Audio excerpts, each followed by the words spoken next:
Hello and welcome to this episode of Bosch Professional Live UK. I'm Chris. And I'm Danny. And today with us, who's kind of moderating, kind of doing the Q&A a little bit as well, we have Ollie. Hello. Yes, exactly. I'm doing that. Usually I'm the YouTube admin or the little gremlin hiding behind the desk that gets shouted at whenever my arm gets in frame or something. So it's usually me going, yeah. Ollie, change the camera. Change camera. When you've and he's also the person that Dan's a big fan of, because whenever it cuts to Dan and his sexy PPE glasses, yes, it's usually Ollie going, boop. Yeah, that's it. Yeah. Unfortunately, we couldn't bully any interns into coming onto the Q&A today, so it's me. That's right. Well, more importantly, we don't need them. So yeah, we've got our resident Zoomer, yeah, Ollie, on board here, and he's going to help us with the Q&A today, because that's right, Danny and Ollie, of course. Yeah. What is today? In case you aren't aware, this is going to be a little bit of a Q&A special. Now, this is something that we wanted to do a little bit more regularly. Yeah. However, you know, we did have quite a lot of new products. In fact, a lot of new products, an entire launch of expert products as well. Yeah. Which meant we couldn't actually bring the Q&A any earlier in the year. Well, our last 3 live streams alone have all been new release products. So now we're taking the opportunity to do a bit of a Q&A. If you've got any burning questions out there, get them in the chat and we'll try and answer them during the live stream. That's right, yes. So Ollie has done me a great favour by filling my iPad up with questions that have been asked on previous live streams. Some people have also taken the opportunity to ask us some questions via some of the teasers and some of the social media posts that we put out in preparation for this live stream. But obviously, Ollie's going to be looking after the chat today, and you can ask any questions you'd like live. We can see a few of them coming up already, and we'll take the opportunity to answer as many as we can, because that's all we're doing today. We're just going to be trying to answer your wild and wacky questions, and probably about many topics that we can't say anything about, because we're not allowed to, because we get told off all the time when we give out too many sneak peeks. But we'll see exactly how close to the line we can get before we get told off, okay? So, how do you think? I've got a question to start off with first, because I received a letter from, I think it was Superfan. It was Switzerland, actually, regarding in the post. So it is possible to send us in stuff, snail mail as well. But it was asking about workwear, which I think is something that we're going to cover a little bit in the questions later. And I'm sure it will be in the chat as well. Yep. But watch this space. That's all I can say. That's all we can say. Well, well, as you already know, Dan and I have been making big promises that every single opportunity we have when we are off to Leinfelden for whatever reason, whether it's when we're there making videos or whether or not we're attending some of our conferences and our trainer sessions where we get to learn about some of the products, that we're constantly banging the UK workwear drum. So fingers crossed that all our hard work and all your hard work as well, can you call it hard work, or your persistence? Pestering, yes. As hopefully going to pay off, we hope, in the near future. Yeah. Who knows? Okay. But you're on this same journey with us as well. Right. So you're going to be the first to see it, if it should happen, and maybe get some input. That's right. Well, before we get started, as always, Ollie, it's your turn now. Have we got any of our regulars in the chat?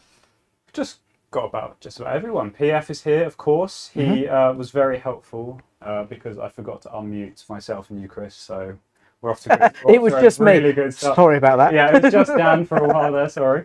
Apparently, we could hear us, but very low. Hey, it's a live stream. I'm convinced that all live streams, regardless of who does it, always has audio issues. Sometimes I wish that in real life they would mute as well. Yeah. So. To be fair, this is the first time it's just us three. There's literally no one else in the room. So if you see me off to one side, it's because I'm playing with the iMac. Duke is here as well. Cool. A couple of people. Who's in there? PF Carter's already said workwear. Hijity, But I think what we should do is we should be giving awards, or at least shout outs to the first person in chat to shout workwear. I know there's a hardcore crew of people in there, but it really just, all it does is reward whoever's already there waiting to get first. Yeah. Okay, well, good. Glad to see all the regulars. As you may know already, if you are already a regular to the live stream, that it's my job to waffle on for at least a few minutes to allow the latecomers, the late Yes. starters, or more accurately, the people that are regular viewers and expect us to start after 5 o'clock. But Yeah. guess what? They weren't expecting that, were they? We made it on time. That's right, yes. So, should I get my excuses out of the way? I've had a really long day doing training with one of our very, very great, very, very popular, and very, very, well, I was going to say, very, very loyal accounts. And so at some point, I might get a little bit tired because I've had a long day training. So do excuse me, but don't worry. I'll pass the baton to Dan and he'll take over once I just go. I think we've got a stick or two from the last lawn and garden live stream that I can poke you with. So, yeah. But let's see. I'll keep you awake. But don't worry. I've got hardcore vodka in here. So I will be perfectly fine. Okay, so let's get started with some of the questions that Ollie collected from some of the previous comments from the live streams, as well as some of the social media posts. And I'm going to enjoy this because I get to do the names. So the first one we've got up here is a question about our product line strategy. And it's from Aoelx. This is the reason why I'm not reading them. Aoelx. So, what is your take on the hot topic around having a blade on the left or right side of a circular saw? Thanks. Yeah, it's a very good point. As far as we're concerned, it's always been a point of preference, really. I know the first cordless circular saw that we released was an American market one, hence the blade was on the left side. But European-wise, you usually have the blade on the right side.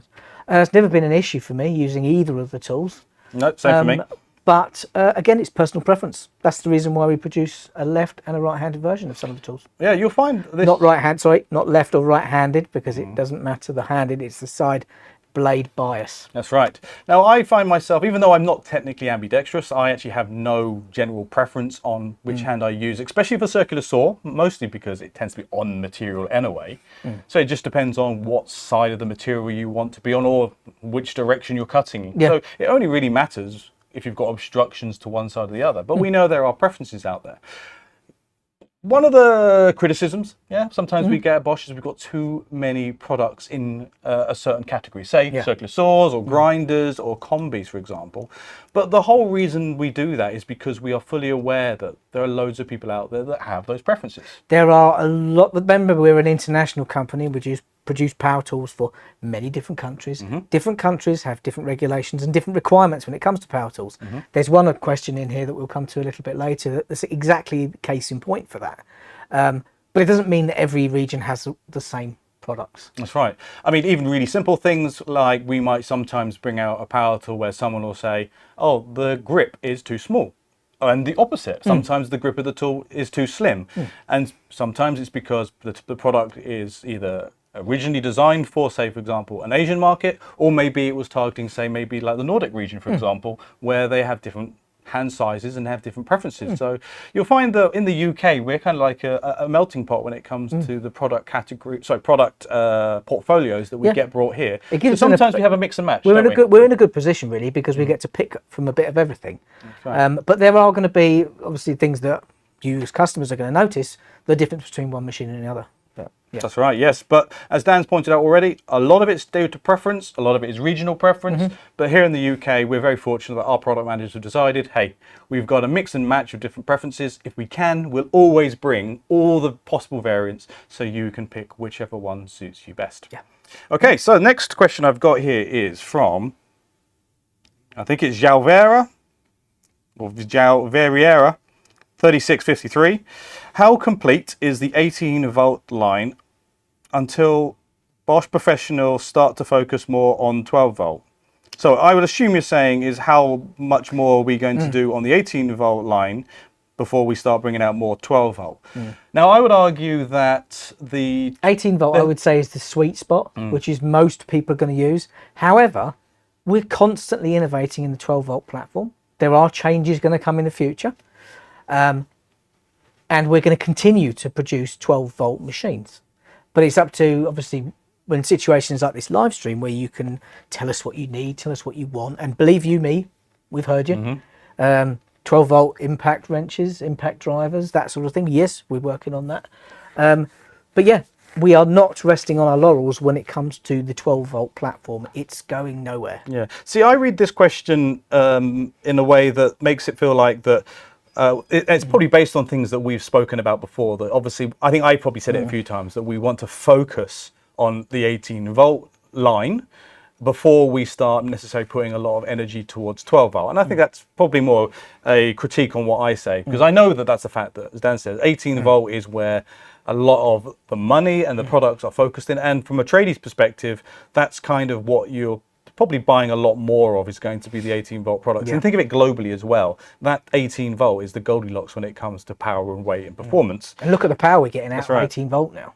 But I would say that internally for the company, there is kind of a invisible split. So it's not like we only do 18 volt, and then once we finish doing 18 volt, we start doing 12 volt. There are people in Germany, in product teams, that are dedicated on making certain solutions that are using 12 volt, irrespective of what's happening in 18 volts. I think what I'll do instead is I will probably make a proposition here and say that what we want to do in 12 volt is we want to make sure that there are certain things in place, so we are able to provide the power necessary to bring out some of the new 12 volt machines that we want to be bringing out in the future. I'm anticipating we're going to see people saying 12 volt SDS hammer. Yes. But I know that we want to make sure that when we bring out an SDS 12 volt hammer, that we're going to have what we think at Bosch is the right power source to give you exactly what you really want. We don't want to just use our normal batteries for it. We're not going to release something that's under par and in the end underwhelming for the customer or for you guys. So it's going to be a matter of, obviously we're going to hit the spot, but you've got to wait until the technology's there for us to do that. That's right. I mean, in the next couple of months, we will also be thinking about doing our next live stream on new products coming out. And there are going to be a number of new 12 volt machines coming out at the end of the year. So we're talking about our T3. Yes. And there are at least going to be, I think 2, maybe even 3 new types of 12 volt machines coming out. Yep. Maybe 4, maybe 5 products, all running on the 12 volt battery platform that will be coming out this year. One that you would not suspect coming. Let's see if anyone in the chat can guess what this new 12 volt machine could be. Yeah. There's a question about it later. Oh, is there? Yeah. Oh, well, there you go. Sorry, I've spoilt it by reading all the questions beforehand. That's right, It's your yeah. fault, Ollie. You made me It's all my fault. sense check them all. That's right. But to answer that question, it's not that we're waiting for the 18 volt range to be complete before we start working on 12 volt. It's a little bit more complicated than that. Yes. Yeah. Yes. Okay. So Ollie has given me the hand signal. So he's got some questions. he's got some questions from chat. So let's have a little look. What we got? Yeah, we've got quite a few come through, so we'll see how long we go for here before we go back to what we've already got set. Sander wants to know, any big push on the garden line? Expert versions. Several of these machines lack the oomph. Could do a bi-turbo brushless. Well, the lawnmower is by turbo brushless, and the leaf blower is by turbo Chainsaw. brushless as well, and the chainsaw is also. But we know what you mean. We know what you Yes. mean. You mean you're looking for proper landscaper professional lawn and garden. Oh, we've seen some stuff. We have seen. We some have stuff. seen some stuff. Just in general. Just in general. Yes. Just in general life. Watch this space. Yeah, of course. It's early stages at the moment, but we really do have some really good stuff coming. Hey, let's be transparent. We can take this opportunity to, again, and we have said this numerous times in previous live streams, particularly when we're launching or talking about lawn and garden products, that when we originally tried to launch the professional lawn and garden range back in the late 20-teens, that was 36 volt.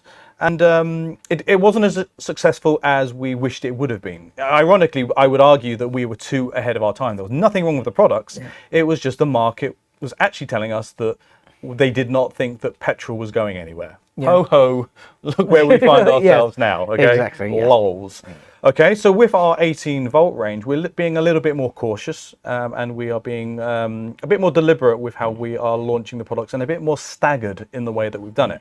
So obviously the first wave of lawn and garden products that we brought out in the Pro range, those were specifically to service professionals that have professional batteries that wanted to use lawn and garden products themselves in their own homes. Yeah. Okay.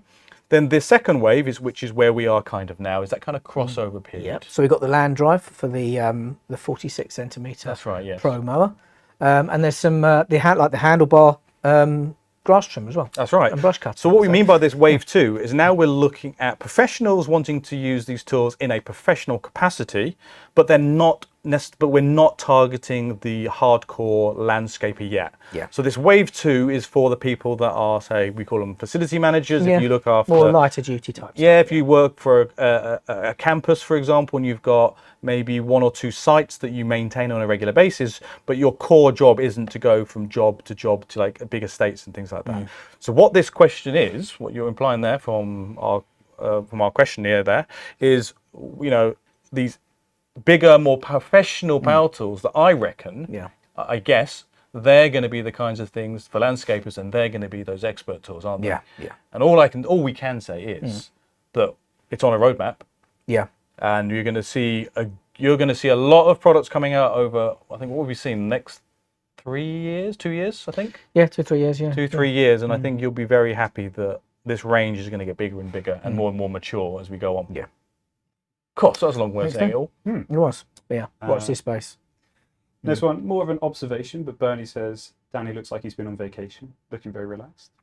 That is an Irish tan. That is an Irish tan. We've obviously been over there. I'm sure if you've seen any of the shorts that have been coming out recently, you know that we've been over to Ireland for the second half of the first leg, just to be complicated, for our UK truck tour. And it was scorching over there. So yes, I did catch a little bit of a tan. Which is unusual because I usually burn. Yeah, but Dan doesn't believe in suntan lotion, I'm sure. No. What? No. And I do believe in it. I just forgot to take it. and I'm follically challenged, so I have to stay out of the sun for obvious reasons. Yes. Yeah. Although I'll be honest, on the I definitely did not get sunburnt at the first truck tour that I was managing to attend, which was the ITS in Luton. Yes. The weather wasn't on our side. You might have got windburn. Yes, but you're that's not going to say you're not going to get a suntan for that one. But the first leg of the Northern Irish tour, I even though it was overcast. Yeah. It was still quite bright. I still caught a bit of sun, even though it was overcast. So yeah, Dan had to work through that heat wave. Yeah. I didn't. I had a week off. It was great. Just rub it in. It was great. We've got one from Soup Appreciator, who wants to know what models you recommend for soup.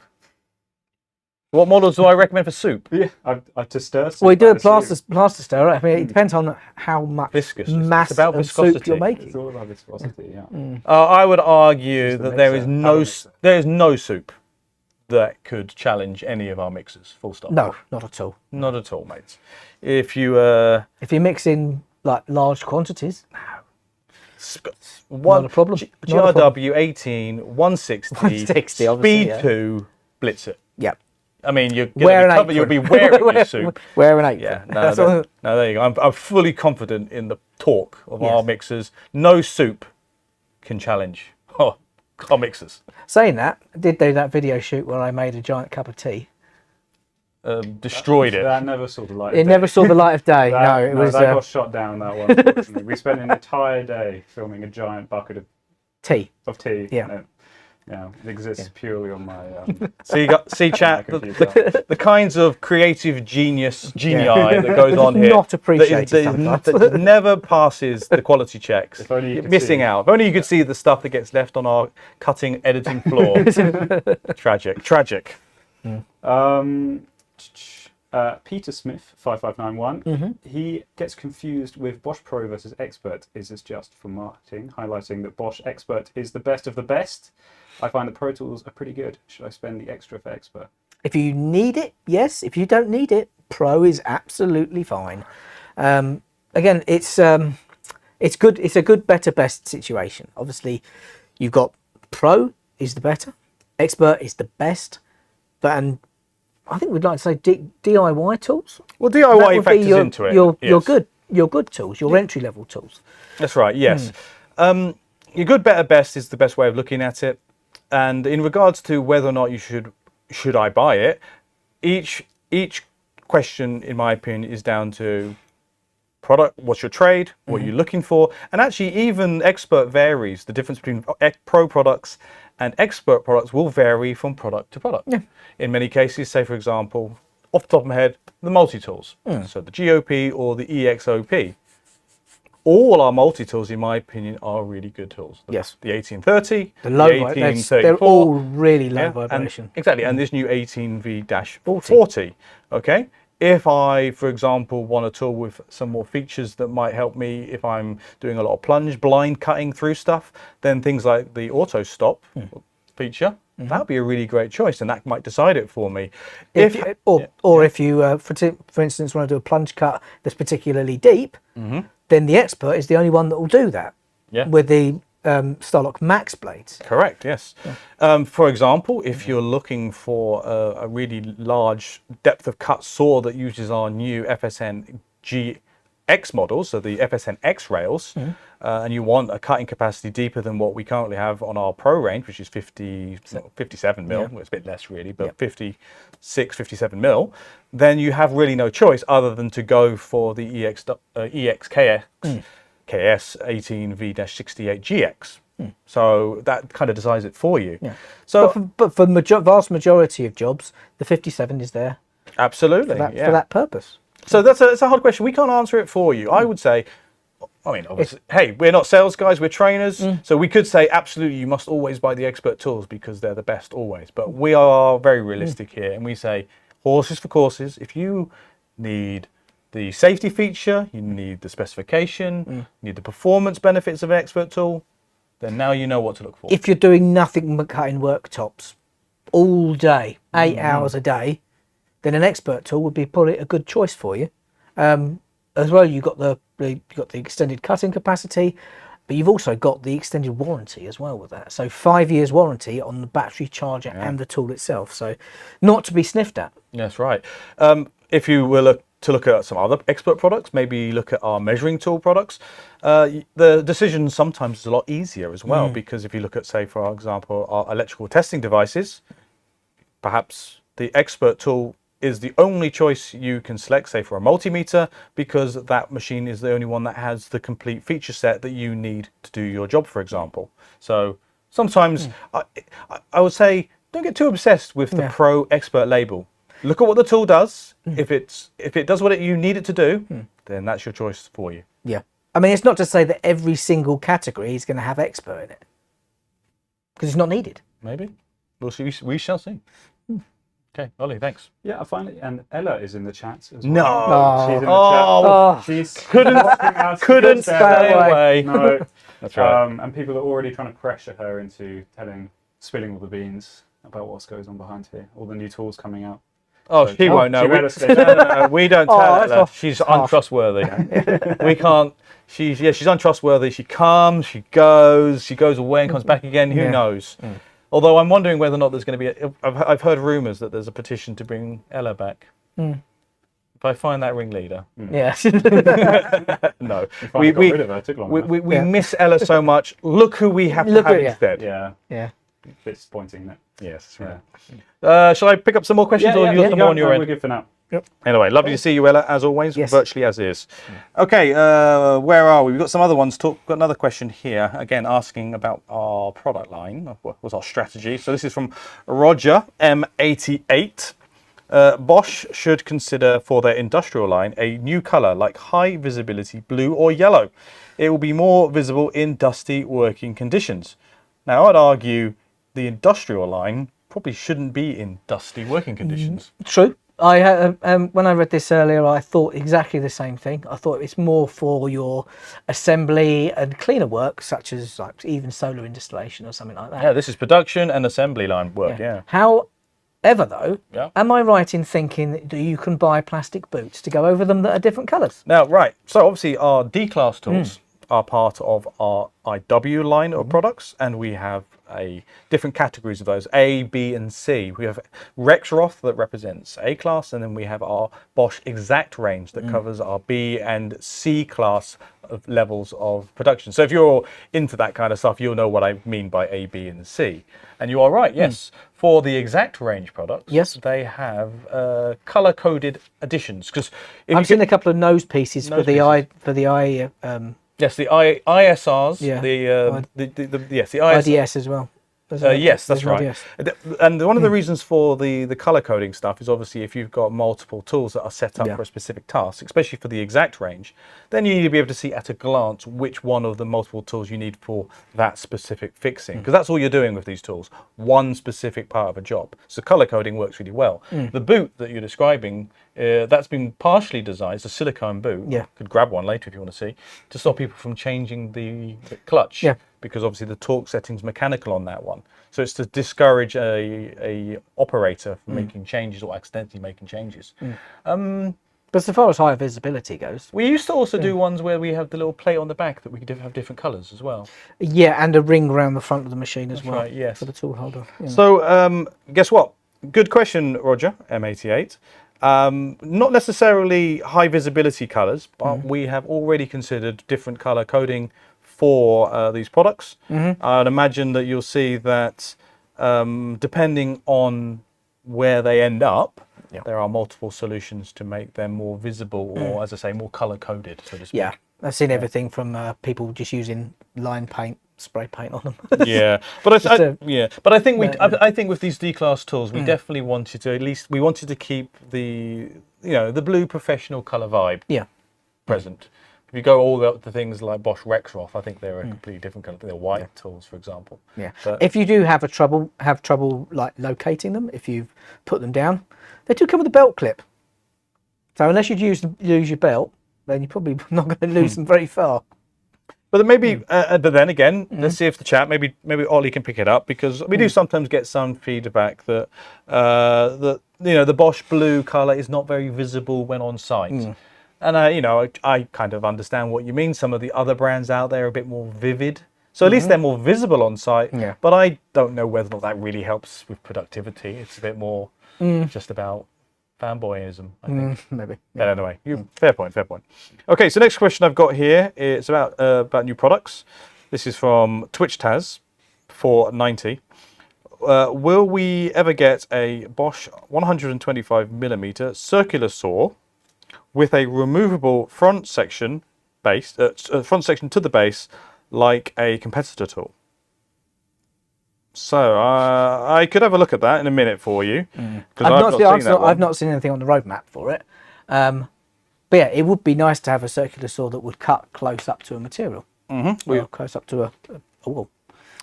Yeah, I'll have a look at that one in a minute, just so I can have a look at that competitor product to see what the point of taking that front off, if it is as you've indicated. It's just a cut into a wall. Is that all it is? Just the blades right at the front of the machine. So. Yeah. Well, you've answered that already. No, we haven't seen any plans yet. Not on the roadmap, no. Okay. Well, okay. Then the next one I've got here from Sydney, XF5WB. There must be a lot of Sydneys. Oh, it's a Sydney with a 1. There you go. You just wait till later. Oh, it gets better, does it? Okay. Will there be a 165mm track saw? Right. You can look up the other one now. Yeah, I'm looking at the other one up. Yeah. So, unfortunately, my track saw, I'm sure you're talking about plunge saw. Unfortunately, currently, we only do the 140mm size disc on our plunge saws, or plunge saw. I haven't seen any news regarding a larger size plunge saw blade. It would be fair in saying that we have put a lot of pressure. We have put a lot of pressure. Dan and I both together have been asking for because because of you guys out there have made it very clear. Because at the time, I think I was a bit more annoying. I was a bit like, why do you need it? We've always heard from Germany that we've done our market research and we realised that 140mm blade with 52mm depth of cut is plenty for the workforce out there and what they need to accomplish their jobs. However, since then, working practices have changed, materials have changed. We're using more composites now, which can be produced a bit thicker. So I think it does need revisiting, and we do need to come back with a machine that's more capable, and it's always nice to have a little bit of headroom when it comes to cutting depth or performance. So we've sorted the performance out with the expert batteries. It's just a matter of a larger blade, and I fully understand what you're talking about. Yeah, I agree 100%. I mean, and then more importantly, you actually did help us out. And that's why I like live streams, because you did explain the exact kind of case, the kind of applications where you need the deeper cut. Yeah. even though that's not your typical requirement. There are certain parts of an application where having that that larger blade means you can actually get a proper finished job. Yeah, fair point. Okay, I was having a look at that competitor tool. I'm not too excited by it. I understand there's a slight benefit, but I'm not too bothered. Not just yet. Okay, so we got BroBrosBalaton. When is the 12-volt impact driver coming? Well, you mean a new one. And is there tabless 18650 packed high output batteries coming out to keep the 12-volt range going wild? So it's basically saying, well, I think you want an update to an impact driver because we obviously have a 12-volt impact driver. Yes, but an update for that would be nicer. Obviously, if we're going to come up with an update, we want a bit more performance out of it as well. Not just from the brushless motor, but a higher torque. That's right. And I think I'll summarize that second part by saying, when are we going to bring more powerful 12-volt batteries out? Because we obviously do higher capacity batteries, 4 and 6 amp hour batteries. When you're asking about tabless, about wattage though and output, when you say tabless, I mean, I'll imagine tabless 18650. I mean, I'm going to read into that, and you just mean tabless whatever. If it's 21700s or 18650s, what you really mean is, you want some high-powered 12-volt batteries. So when, if, are they? Now that's a bit too early for us to say. Yes, we can hint heavily by saying things like, and we've said it in the past, and I nearly got in trouble with it, even though I didn't actually say anything, which is saying that we're not abandoning the 12-volt range. For not saying anything. Yeah, I got in trouble for actually not saying anything, but people read between the lines by me saying... I think reading between the lines is probably, well, I mean, this audience reading between the lines. Never. They would never. No, of course not. And I think what I said was as almost evidence to say that we are not giving, because the question was about whether or not we were giving up on the 12-volt range, and I said no, not at all, because I've heard plans that we're going to continue to even bring out new batteries for the range, and we would not be bringing out new batteries for a range of products that we weren't going to continue to support. So this was quite a while ago. It must have been a good few months ago I made that comment. It was, yes. And everyone got really excited. But I think it's a fair... I think that from BroBrosBalaton, for example, and many others in the chat, I think that's a fair assumption to be made, that there has to be an evolution to the 12-volt battery range. You see it with our 18-volt range. So even though we can't say yes, no, whatever, I think that's a good assumption for you guys out there to make, that we should be, at some point, evolving with our 12-volt platform. Yes. Yeah, that's a very political way. That's a very politically correct way in saying that we're going to continue to innovate even in 12-volt. Exactly. And then currently we're running on battery tech from, 2006, 2007? So that's got to evolve as well. Okay, we'll do a couple more, and then I'll see if Ollie's got any questions from the chat. I'm sure he does. Okay, so we've got Alexander _, very important, that underscore, K772. I think this is just a list of requests. Okay, so 18-volt paint removal milling machine. Well, I've seen other people's ones of those. An 18-volt compact blowgun.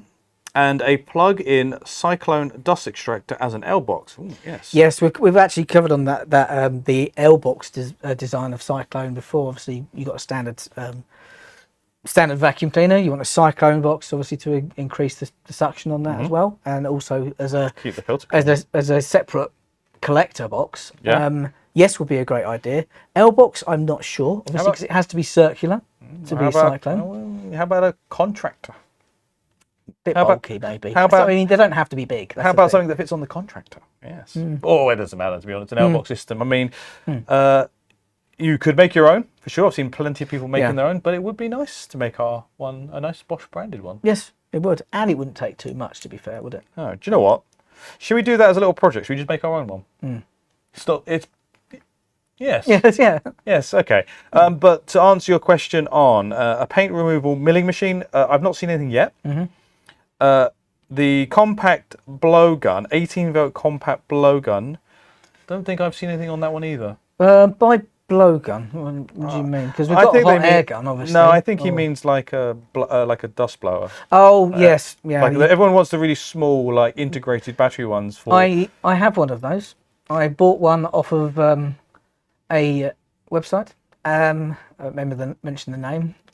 4 letters. Is this just so you can remove the dust that is stuck to you? Yeah, it was remarkably underpowered for what it looked like in the videos. But yeah, it would be nice for us to have something like that. Yeah. Even if it was just the size of the hot air gun, but just ferociously blue. No, yeah. Well, for that one for the compact blow gun, which is I presume, as you say, like a small like air duster. A duster. I have made that inquiry to the team to ask whether or not that's possible, maybe for a 12-volt machine, because I think the real idea is to keep it small. Obviously, it kind of goes against what we obviously say, which is like it's a dust agitator, really. But obviously, if you want to clean something up while wearing the correct PPE, of course, chat, that would be something very beneficial. We use compressed air, obviously, here, and we sometimes use the new GKO 18-51 to blow things down as well. So we can completely understand why having a small little blower would be a benefit. But at this stage, at least of this year, I've not seen it on the roadmap yet. No, not yet. Maybe as it's quite a simple product, that if we do develop one of those, that'll be quite quick. Sometimes these things just pop up out of nowhere and we weren't expecting them. So that does happen from time to time. Okay, one more because it's nice and easy, and then we'll see if Ollie's got anyone asking some questions in the chat. We've got Skylon 9412. And it's a statement that we agree with, which is we need a 12-volt SDS hammer. Yes, we do. Correct. Yeah. Yes, we do. Yeah. I think the only thing that is potentially, I'm gonna rationalise here and think maybe one of the reasons why we haven't just made one already is, I believe we probably want to have a better power source for something Diplomatically like that. put, yes.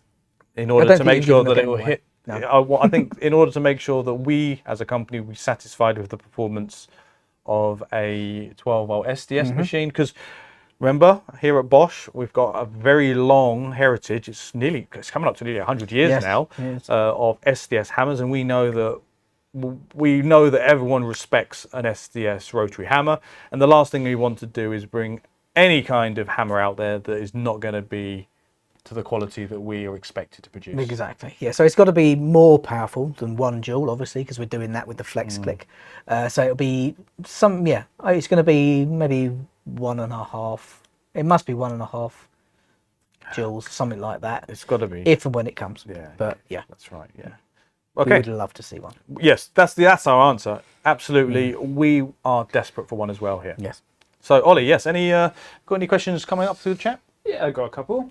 PF would like to know, are we getting a minimum 5,500 Newton meter 1-inch 18-volt expert impact wrench? How much? 5,000? 5,500. Come on, can we just get to 2,000 first? Yes. We've got whoa! 1,600. We've got 2,200 breakaway. Obviously, that's not a lot of use if you're trying to tighten something up to that sort of level. But we're working on pushing the range forward when it comes to the real high output machines. Yes, we're perfectly capable with it with the expert batteries now. It's just that's right. Yeah, look. Is it a teaser? Is it really a teaser? I think we have hinted about this in the past by saying that we have had on the roadmap a product that is deliberately being designed to make sure that we are competing with other well-known manufacturers that produce a impact impact wrench, really. Sorry, that is in that 2,000 Newton meter range already. And that would have to be a 1-inch drive anyway. Well, yeah, possibly, yes. But so we've already kind of answered that. That's probably where we're going to be going first, and then maybe once we get there, we'll consider things that are more reasonable than 5,000. That's a typo, surely. Yeah. Let's get the 2,000, 2,500 Newton meter wrenches first, and then we'll see whether or not there's even a big enough market for us as a generalist to have such a specialist machine. Yeah. Because that will definitely be. Well, it won't be cheap. But yes. Okay. Any more, Ollie, please?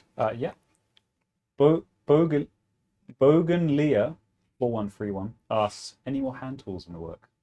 Oh my goodness, you've got a lot to look forward to. Stay tuned. So much to look forward to.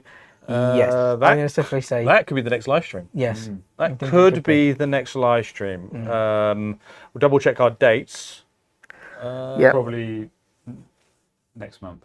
Yeah, it's probably Yeah. probably next month is going to be the next live stream, which might also include some new hand tools, because I believe the samples are all here. They're all here. Yes. There you go. There you go. Little advert that I just chucked in there. The next So one. nicely done. Lee6741 asked, my Bosch Workwear trousers are 5 years old already. Come on, Chris. Where can I buy a new one? Well, Come on, Dan. they're still fine. They're still fine. My I don't have any. Yeah, exactly. My 10-year-old Bosch Workwear trousers are still going fine. I have melted a hole in them finally. My shorts are spot on still, but I'm not allowed to wear them because my legs are pasty white and tend to blind people in bright light. Yeah. Dan and I have been working tirelessly to ensure something is to be Yes. tirelessly to develop this. I think we have done an incredible job recently Yes. that you guys will be very happy about. Let's see what happens. We're looking forward to a live stream fashion show to get your information, your ideas at some point in the future. But So let's see. I've seen trousers on the list. Let's see if before the end of the year we might be able to show you something. Yes. How's that? Nice. Whoa. Yes. These are dangerous, these live streams. PF wants to know if you can also get the Christopher Reeves safety glasses. I have a box of them. I don't know whether they're available on request. If we bought They're them to the right- PROTruck, maybe more people would have come. Yeah. Well, Give them away. the Jeffrey Dahmer safety glasses are specifically Dremel safety Actually, glasses. they've said, well, we don't want them. So they've given me the box. So the ultra fashionable It's my brand now. Dan Park's safety glasses, I think, can only potentially be acquired in person at the PROTruck Tour if you track him I think down, so. and if he might have to steal him off his face. But I condone that.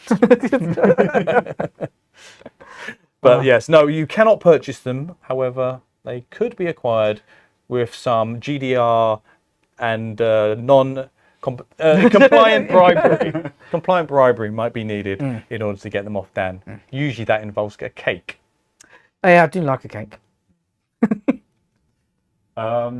Aoelx wants to know, he's looking to buy the GCL 2-50G. He's never seen it in real life. How's the function to display the laser on ceilings? Or is that feature more compatible with a 360 laser? Many thanks. The GCL, The GCL 2-50G. they're laser dots on the ceilings Yeah, it's got for plum. the 2-50. Go grab one if you want. You just cycle through the modes until you see it, and then it's a laser diode top and bottom. Is that the green one? So I think the green one has a red. Is it a red dot? No, I think it might all be What? green on that Oh, one. it's It's a green new on one. that one. GCL 2-50, yes? Yeah, 2-50G. Yes, I was showing that one actually just earlier today. I can't remember what colour it is off the top of my head. I think it's all green. It's green. It's all green. Because we did have a nice one that had a green line Yeah. with a red dot on it, which was Hold your horses. I'll come back in a minute. But yeah, you can answer the next question. yes, is out like lightning. It's got- So, Chris has got the questions. Oh no, Ollie can ask. Oh, Yeah, I'll- there you got a question. Okay. Chat, just, Yeah. I'll keep going. Honestly, it's not a shambles. 12-volt soldering iron. Yes. Oh, yes. Yes. I think many of you have already seen the sneak peeks that are out online. I know I have as well. There is a 12-volt soldering iron coming. It's very comfortable to use. It's nice. Sits just in the palm of your hand. You can use it like a pen. So yeah, great for precise work. Maybe another version as well coming along with it. But yeah, watch this space. See, I wasn't gone that long. Yeah, Dave's Workbench has already answered the question for us, actually. Yeah, it's He just the says, he has a video on his channel about it. It's green, has dual lines and plumb points. Yeah, I was a little not confused, but it was just like there's just the mode button on the top, and you just cycle through by pressing the mode button until the the dots on the top and bottom switch on. You can have it either just the plumb points by cycling through the mode button, or you can have all the lasers and the mode button. So yes, so do apologise if it was a bit of a an obvious answer, but sometimes it's good to just double check. Yeah. But the old screen. Cool. See the chat. You don't need me. I don't need to do. That's fine. That's good. I think it would be better off actually. Last couple one. I think we're going to answer this one later, Fiona, but we can ask it now and skip over it later because he's asking about the Pro 360 app. It's more of a recommendation. Yeah.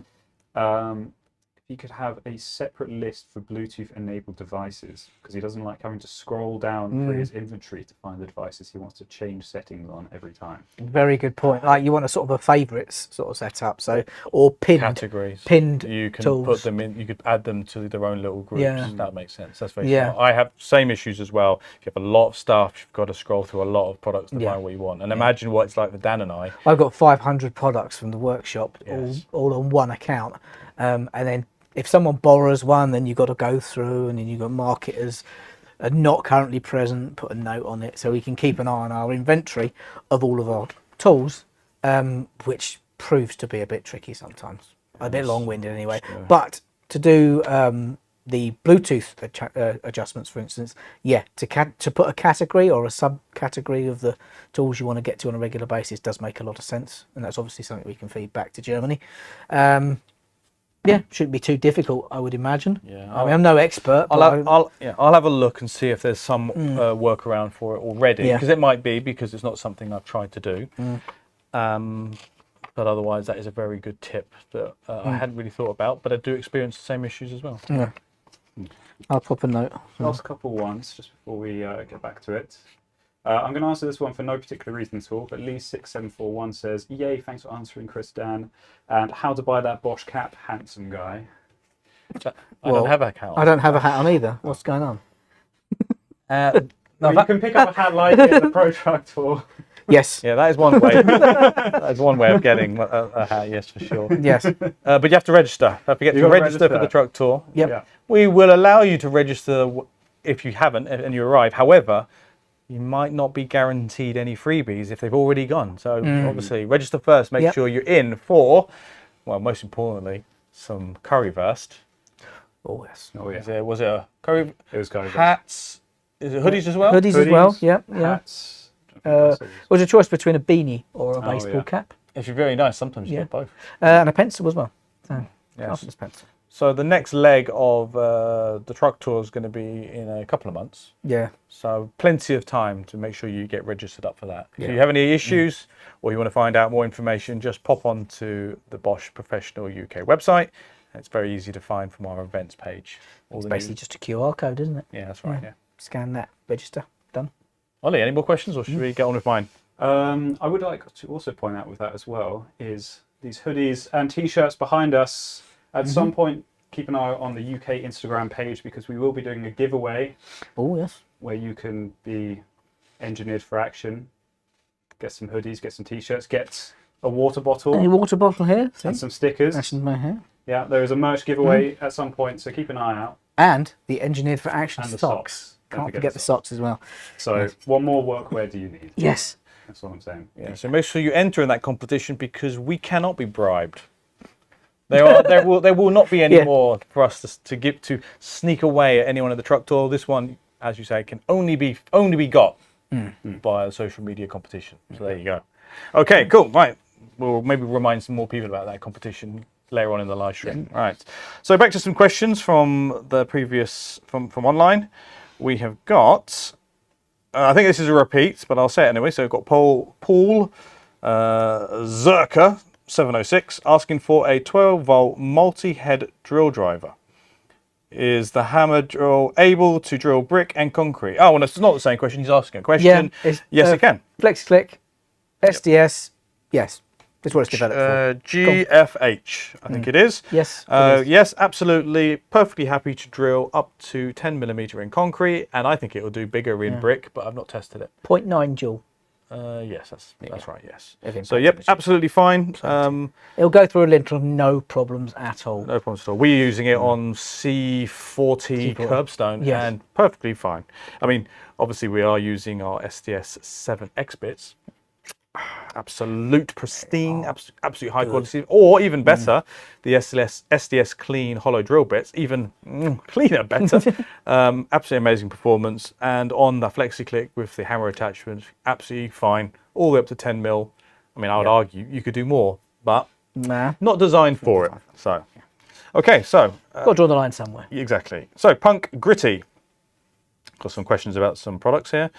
I have to add some words to this. When will there be more news and releases for the contractor boxes? We need more releases to finish my organising spree. I agree. Yes.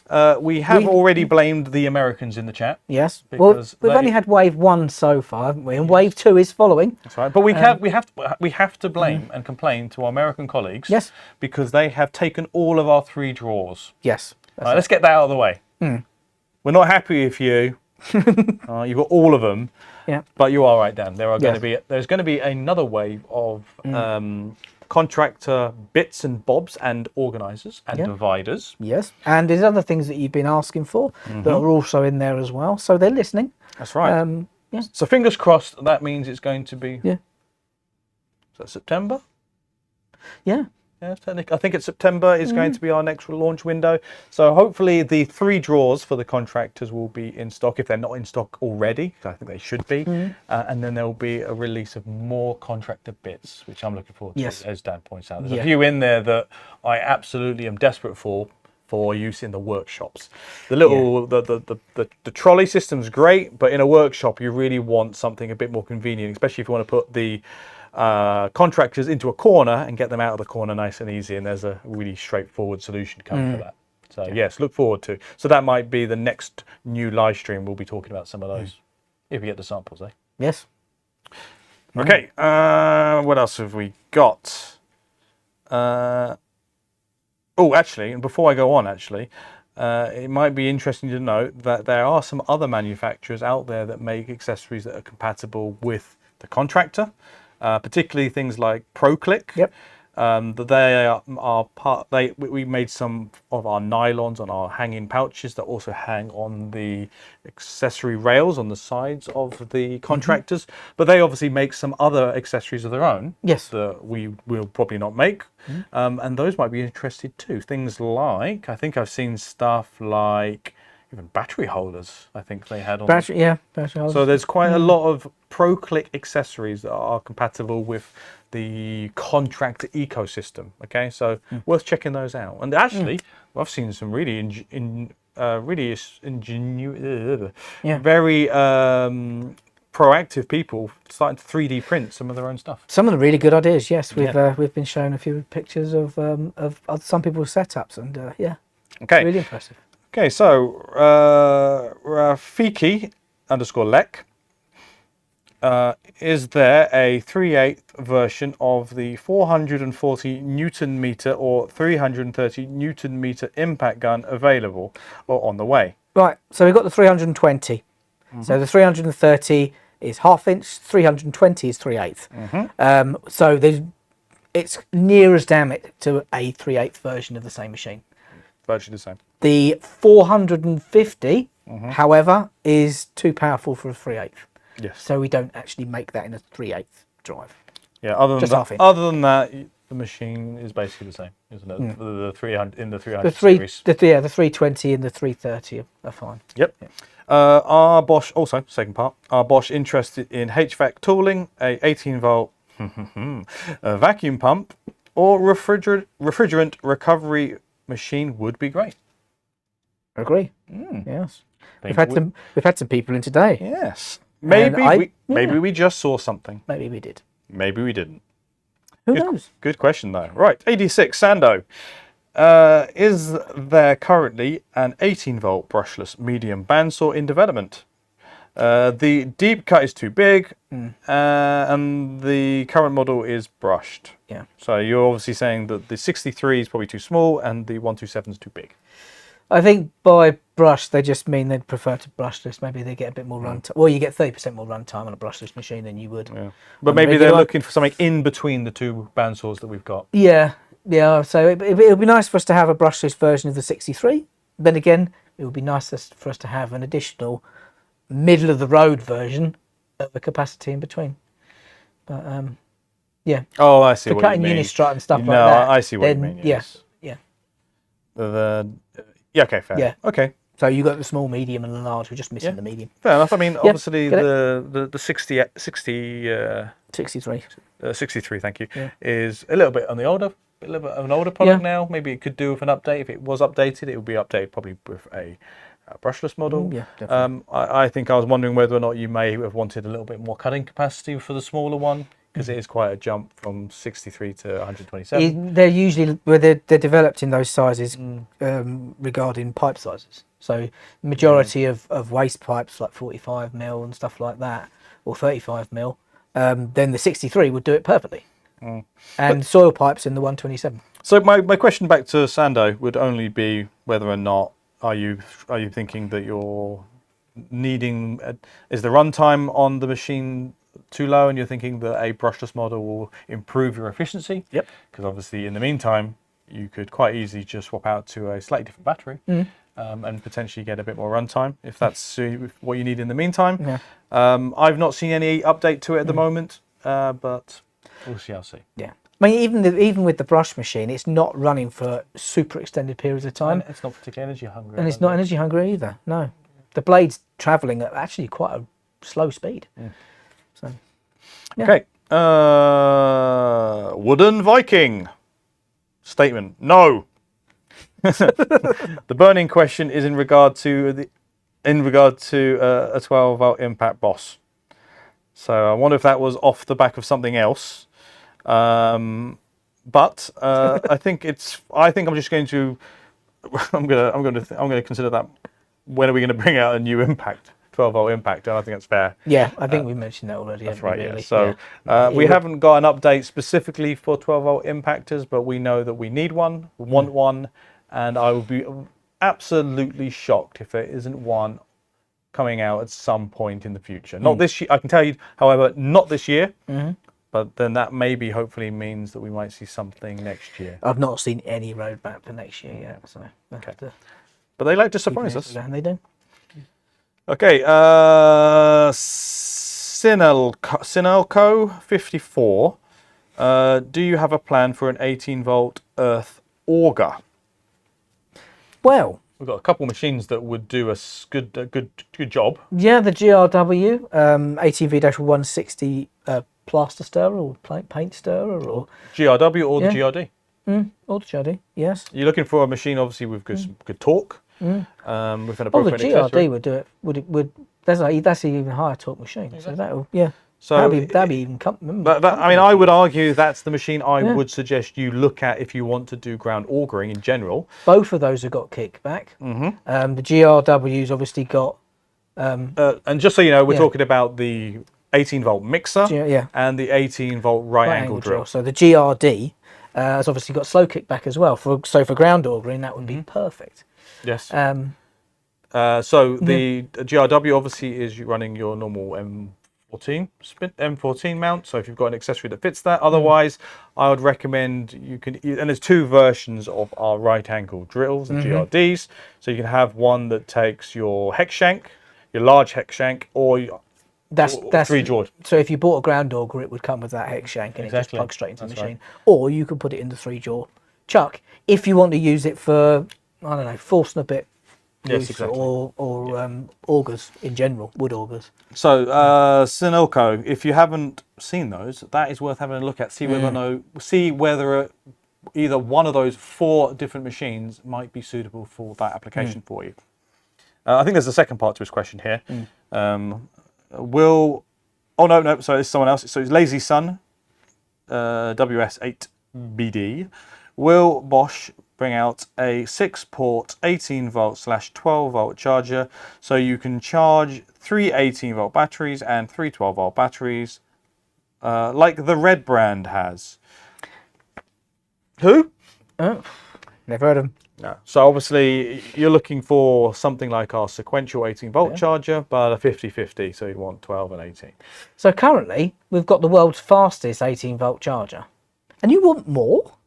Yes, unfortunately, well, fortunately for you, there is stuff in the pipeline.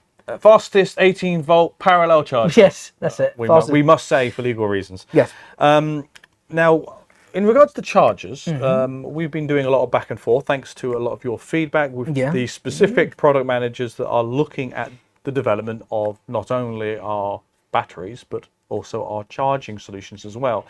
And as a trainer community, a global trainer community, we've been quite involved in trying to give as much feedback as we can to these teams to try and make a decision on what we should be trying to do in regards to these kinds of multi-bay chargers. And we keep asking these questions, so let's use this opportunity to ask, and maybe perhaps the same and a new audience, say, what would you be looking for? Here's an example here that they would like a 6-port battery charger with 3 18-volt and 3 12-volt battery ports.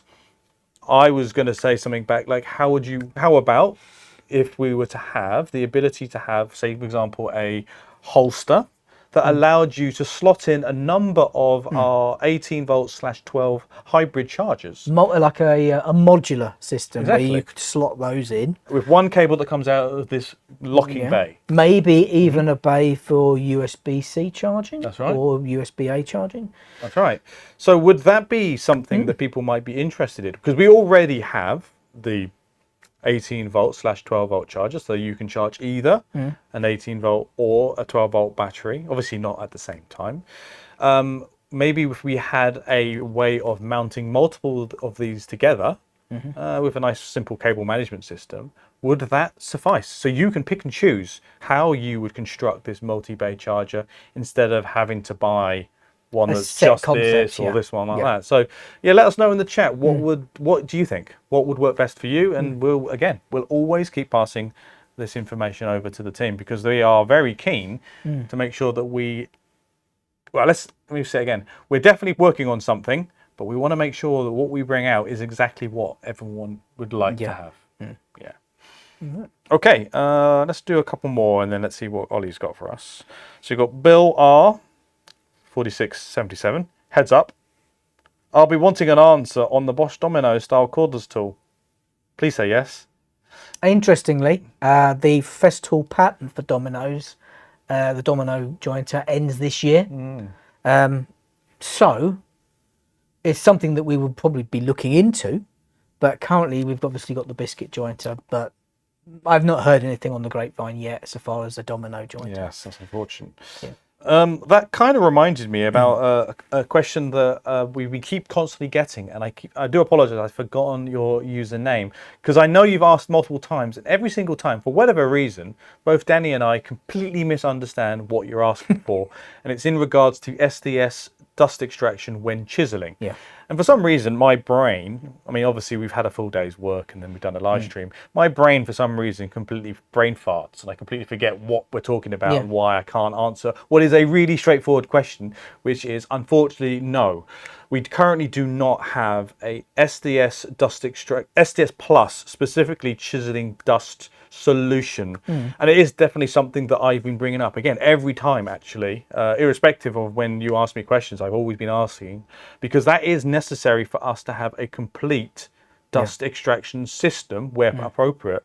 And you are right, SDS Plus chiseling at the moment is probably the only section we have a problem with. A smaller version of R16. Or something that fits in place of the side handle. That's right. That's just adjustable up and down the chisel length that you have would be what we're after. That's right. But, or if we could find some solution to the accessory, the SDS Max chiseling attachment that fits on the accessory. That's what I'm thinking of. As well. But at the moment, both of those solutions, the tool mounted and the accessory mounted chiseling solutions, are only SDS Max, unfortunately. Now, I can tell you what, I reckon Dan and I, within about 20 minutes, could knock something up. So I'm sure that Bosch Boffins could do it too. Then it's owned by Bosch and we won't get anything for it. That's right, yes.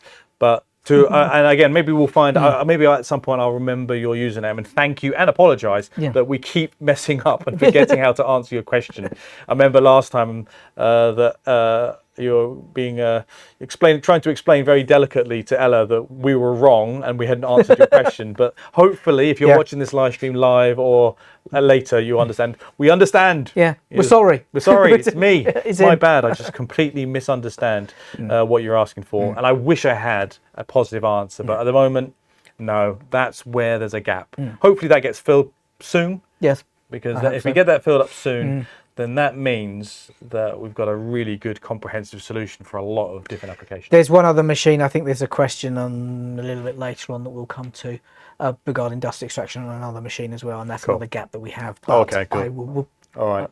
I'll explain that when I come to it. Oh, we used to have it on the 180mm angle grinders, but we solved that quite quickly. Although I would expect that people still want us to have a fully enclosed dust extraction hood, GDE for that, with wheels.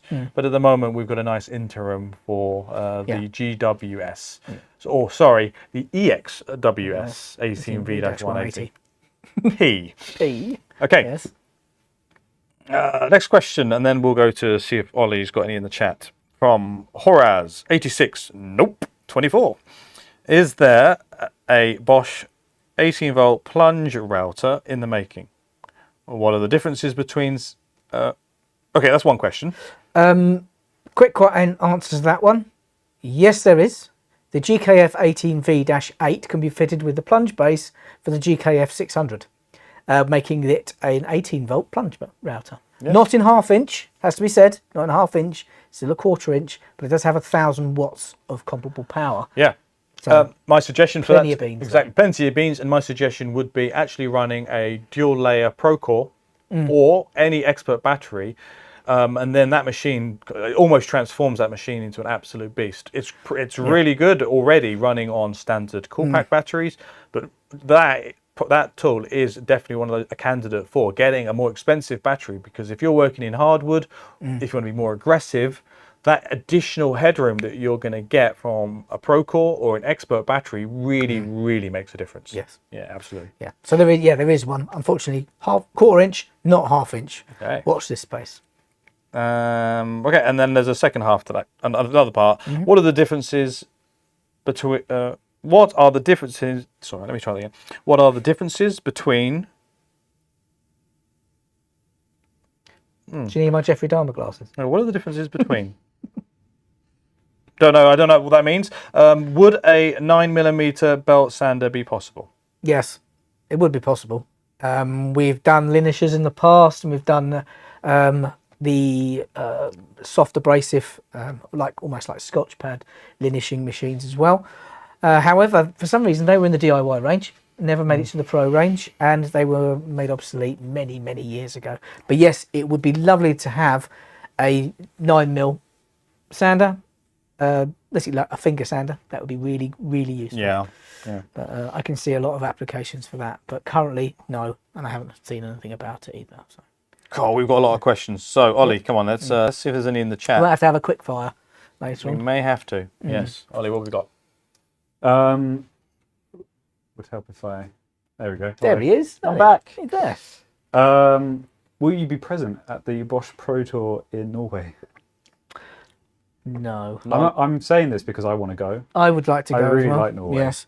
But no. Hey, ask your local team. Yeah. Request, plead, and say, my Norwegian is 0, but your English is amazing, so I think it'll be fine. Yep. But just like we've said to our American colleagues, if you want us at We'd love to go to World of Concrete. if you want us to come to to any truck tour around the world, yes, please let us know. Unfortunately, it's probably unlikely because we've got our own PROTruck Tour to worry about and our normal jobs. But hey, it's nice to be popular. So yeah, I'll go for a one-off. Yeah. Sherby asks, any chance of a battery cool box? That would also be very nice. I would like to see a fan-assisted charging box as well, so you can charge in bad weather without having to worry about overheating your batteries. That would be cool too. A battery-powered cooler would be cool too, and a battery-powered cooler for your battery charging box as well. That'd be good, but nothing yet. Not seeing not anything seeing on anything that yet, yet. unfortunately. Yeah. Sherby again. What is the difference between Pro Pruner and GGP 12V-35? I see them as separate SKUs. One's the Asian one, and different one regions. is the Asian market one, and one is the Ours. our one, the UK market one. Yeah.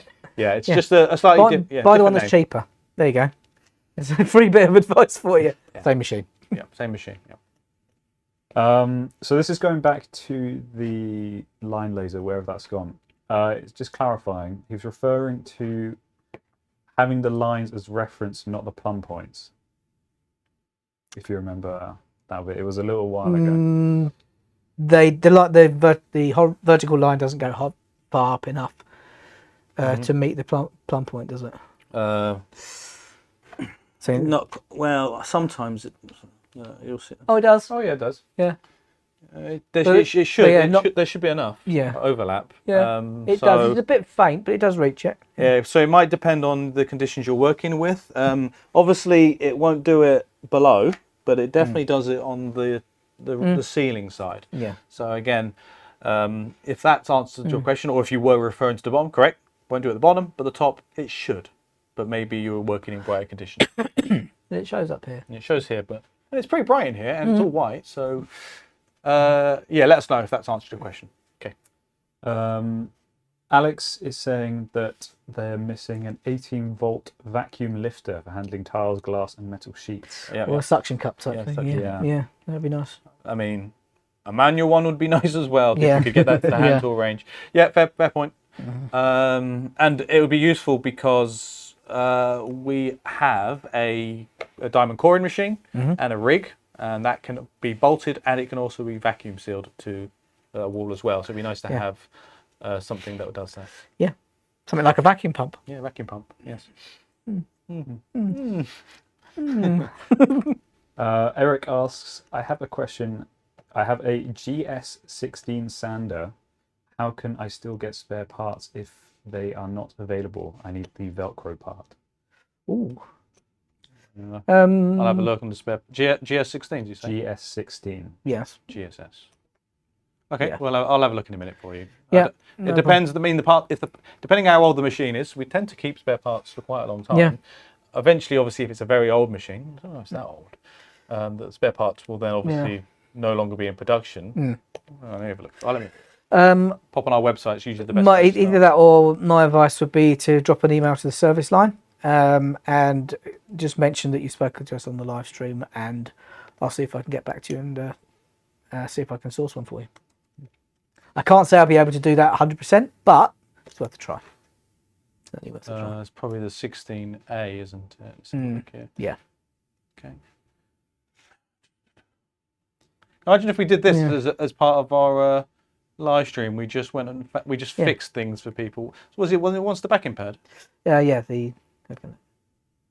So, well, let's keep going. Yeah. Yes. Let's keep going. Neil says he has a long reach chainsaw / pruner. I want to, but a long reach head trimmer.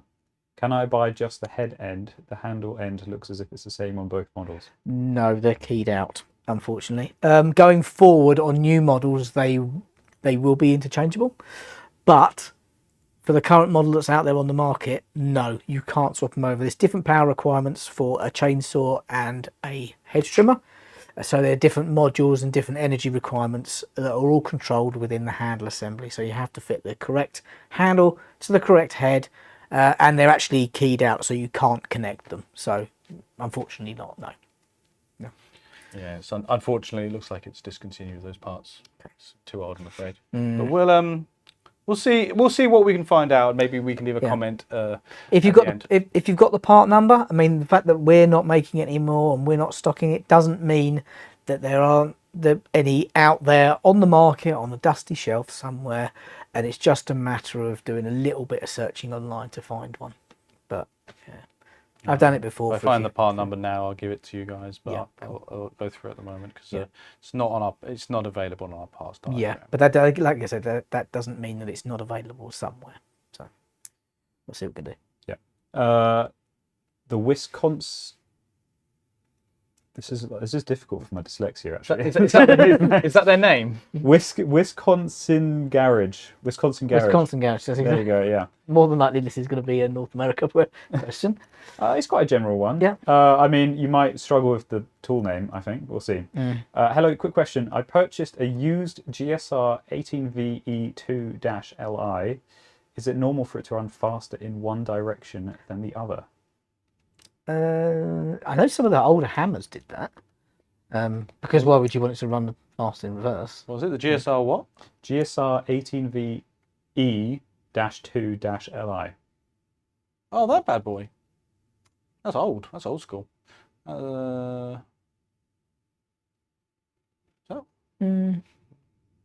Was it the robust series? 18V2.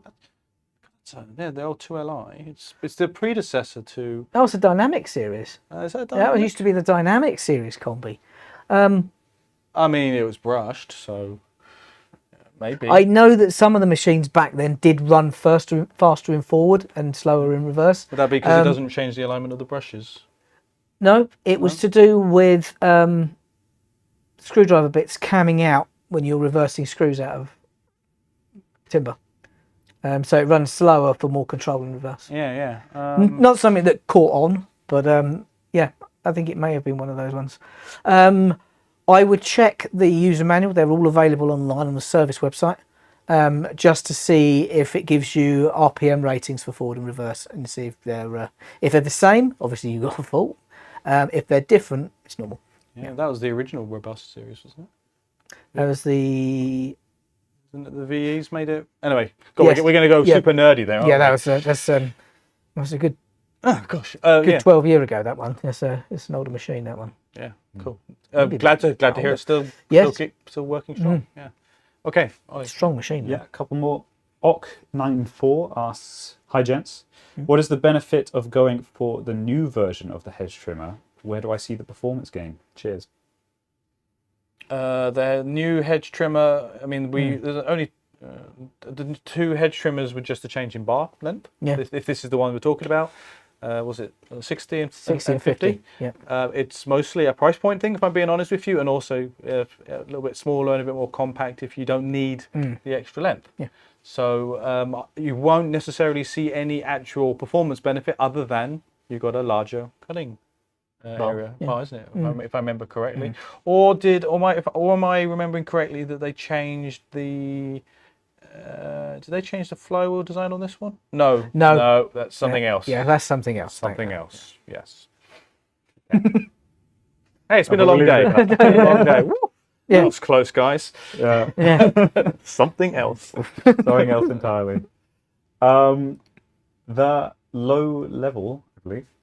Is there a chance that there is going to be a bandsaw stand available to the EU market? Oh, yes, I get this question quite a lot, actually. Japan for only. our second level, it's Japan only. And more importantly, Yeah. it's not compatible with our machine. No. It has to be the Japanese bandsaw. Which is the older model of the bandsaw that we used to Yes, have, it only works not at- the current model of Will only work with 62 their model bandsaw. and their Yeah. stand, I'm afraid. Yeah. So either you need to find yourself a good friend Yeah. to get that for you, or you're going to have to go there yourself. It's not available here at all, I'm afraid. The reasons was red tape mainly. It's not red tape for use over here, legislation-wise. Health and safety says no. Yep. That's it. Slap on the wrist by the man with a clipboard. So. Yeah, just a couple more. Just as we've been talking, they've popped up. Eri Caliso says, Bosch pick and click box. Will there be spare parts for this small bits box? Hinge fell off of mine. Sad face. Sure, we could just... You can get the box only, I think. I think You used to be able L-BOXX is to. on the spare parts. It's the hinges, the little plastic bits. I would say if there's just maybe get in touch with service, maybe you just send something one out. For the pick and click box, so the little bit. Yeah, it won't be available. It's just like, that'd be the kind Yeah. of thing, just maybe get in touch, we'll just send you something. Yeah, speak to John or Gavin on the second level line, or the guys at the call centre, and I'm sure we can sort something out. Yeah. Cool. Horaz 86 Nope 24 says, and my router question was actually about the 1/2-inch collet. I already have the GKF with plunge base. Yeah. Well, Dan kind of answered that already. That yes, we not 1/2-inch. No. We Oh yeah. it would be. I reckon that will be obviously a BITURBO equivalent machine because we need the power, so that would run on an expert battery or a Pro Core, and it would even potentially might end up being an expert product if it were to come out. Well, it would be the top of the range. It'd have to be, yes. Router that we But do. So. there's a big but here. We've had no update since the last time we discussed it. We had some high hopes that we were going to be bringing out a 1/2-inch 18-volt router. Yeah. But let's be honest, I think we've dropped the ball a little bit in regards to our routing range in general. Yeah. And what I think we're going to see, what I know we're going to see is we're going to see Bosch Professional rebuild our range of corded machines. Yep. Okay, so we've got a good range because we don't have a comprehensive corded range. Our 1/2-inch corded until machine now. is great. Yeah, actually. until now. Super powerful. So machine. now that we've started to rebuild our router range, then that, in my opinion, kind of signal that we are going back into making putting more emphasis back on our routers, and therefore ultimately an 18-volt 1/2-inch should eventually come. Yeah. Timing wise, when I don't think it's going to be for a while, so I'm very sorry. Yeah. Well, the design teams, it's not like they've got one product that they'll design to the nth degree and then release. They've got multiple products on the go at the same time, different teams working on different things. So it's quite a dynamic process. Although we are working on redoing our router range, obviously with our new corded stuff, there will be a team working on the 18-volt as well. At the same time. Right. Yes, but feel Take a little free. bit longer though. Again, we know that the central team are very, very complimentary of everyone in the chat, giving as much very much feedback so, as yeah. possible. So if that's a product that you are really, really desperate for us to be bringing out, that you say 18-volt 1/2-inch router is a must for you, and it's whatever. You know, you're not happy because we haven't got one, and you know you're going to other brands because you have to. Although, let us know that, so we can push that and say, look, we need to try and refocus on this topic to try and bring this out sooner. Okay, we can only do so much. We need your help to say, look, there's a real demand here, and we're obviously aware that and very happy that we've got loads of viewers that watch us from all around the world, and we can say, look, we've got people all around the world watching the live stream and commenting saying, we need this, then maybe we can try and change the strategy. Yeah, that's it. Okay, Ollie, thanks. MikeStarkov would like to know, any dust containers like the StarMix dust fix on the way? You're going to have to Google that one. Yeah, I had to Google that as well. I was hoping you kind of... He's asked it a couple of times, so... Okay, well, I think I can... I'm guessing... I can guess what it is already, but... Guess what? It's a bucket. No, it's what we think it is. Isn't A cyclone. It's like a cyclone system, isn't it? Yeah, we covered. Oh, this actually, a I tell little you bit. what, that looks like it could almost fit on. Yeah, I mean, and that's what we were joking about. Yeah. Dan and I could probably knock one of those up in about 20 minutes if you like. We use a size 3 L-BOXX. Yeah, it's almost identical. Got a couple holes I in can it. see from here. Yeah, it's very. We were joking about it earlier. Yeah. Maybe what Dan and I will do is we'll take one for the team. We'll lose out on all the royalty and the R&D money. Knock one up, go, there you are, boys and girls, and send that to Germany and go make one. That wasn't difficult, was it? No, not at all. So I'm looking at it now. Maybe, well, then again, we'll get done for patent. Maybe it's patented, who knows? But yeah, fundamentally, I was just showing the guys, it is exactly what we we thought it was going to be. Yeah. So yes, that would be nice if we could have one. That's probably a bit more complicated, and there's probably some patent laws that we have to get round, or maybe are limiting us. But I will bring that. We will all bring up that conversation. Yes. That product type, because we know that seems to be a very, very popular topic, is these new intermediate cyclone systems. We've got quite a good flow of information or contact between us and Germany. So yeah, it's always something we can bring to their attention. I mean, while we're we're on the topic about dust extractors, for example, I've been thinking of very simple stuff like, hey, we've got quite a few dust extractors like the 18-volt M class. Maybe the capacity is too low. Can't we just have a bigger bucket? Yeah. Because it ultimately does not matter how No. big the storage unit is.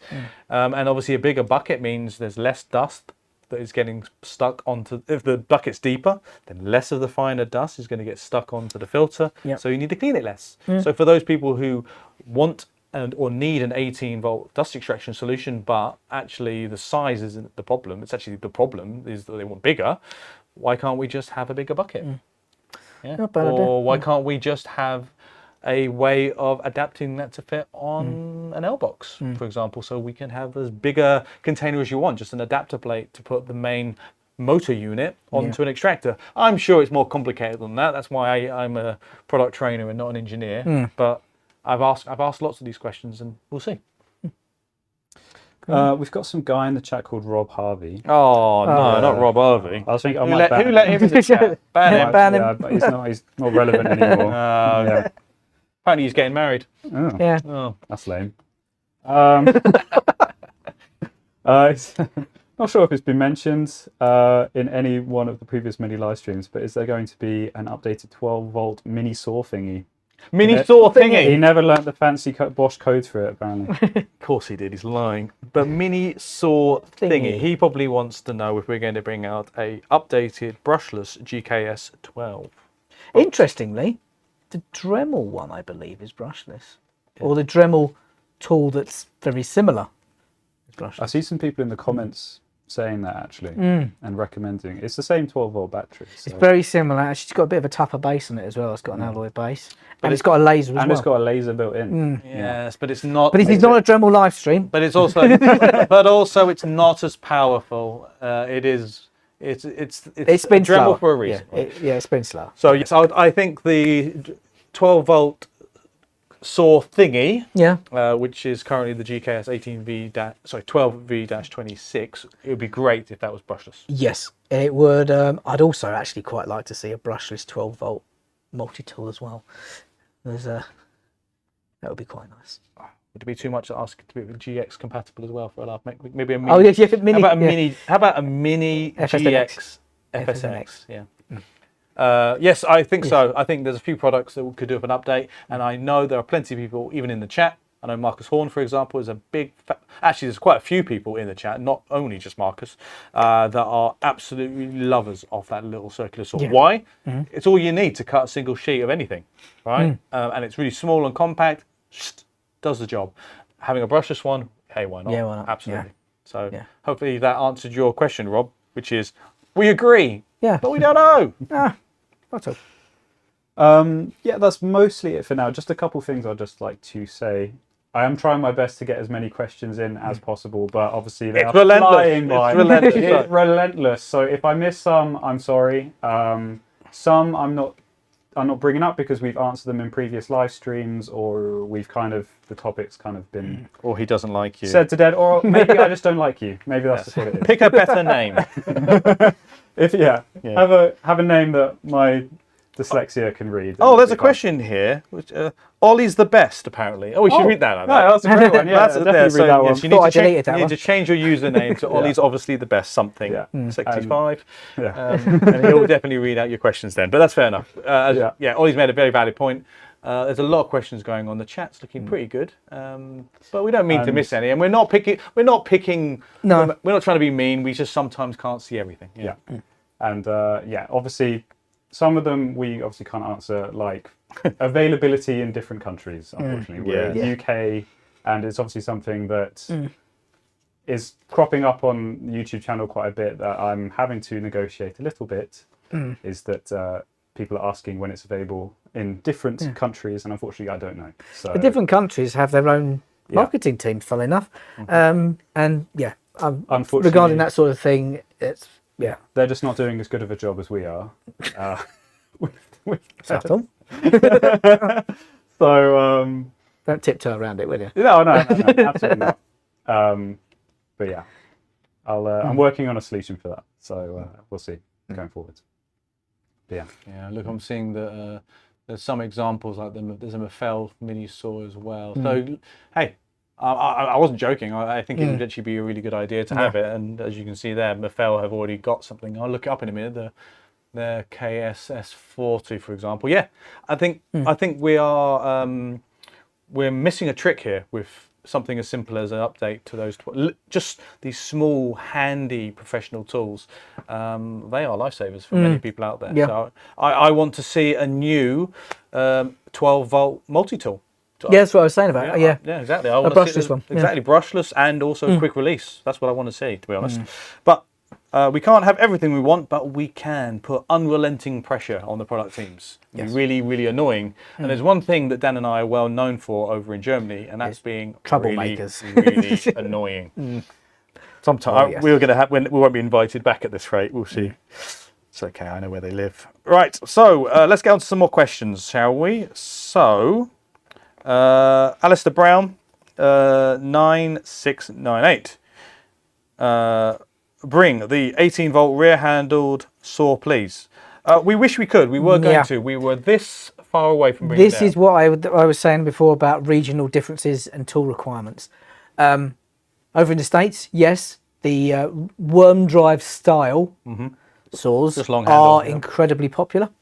However, over here, there doesn't seem to be that much market for it. And obviously, if you bring in a machine from another region, that's fine. But you've got to ensure that there's going to be some sales generated from it.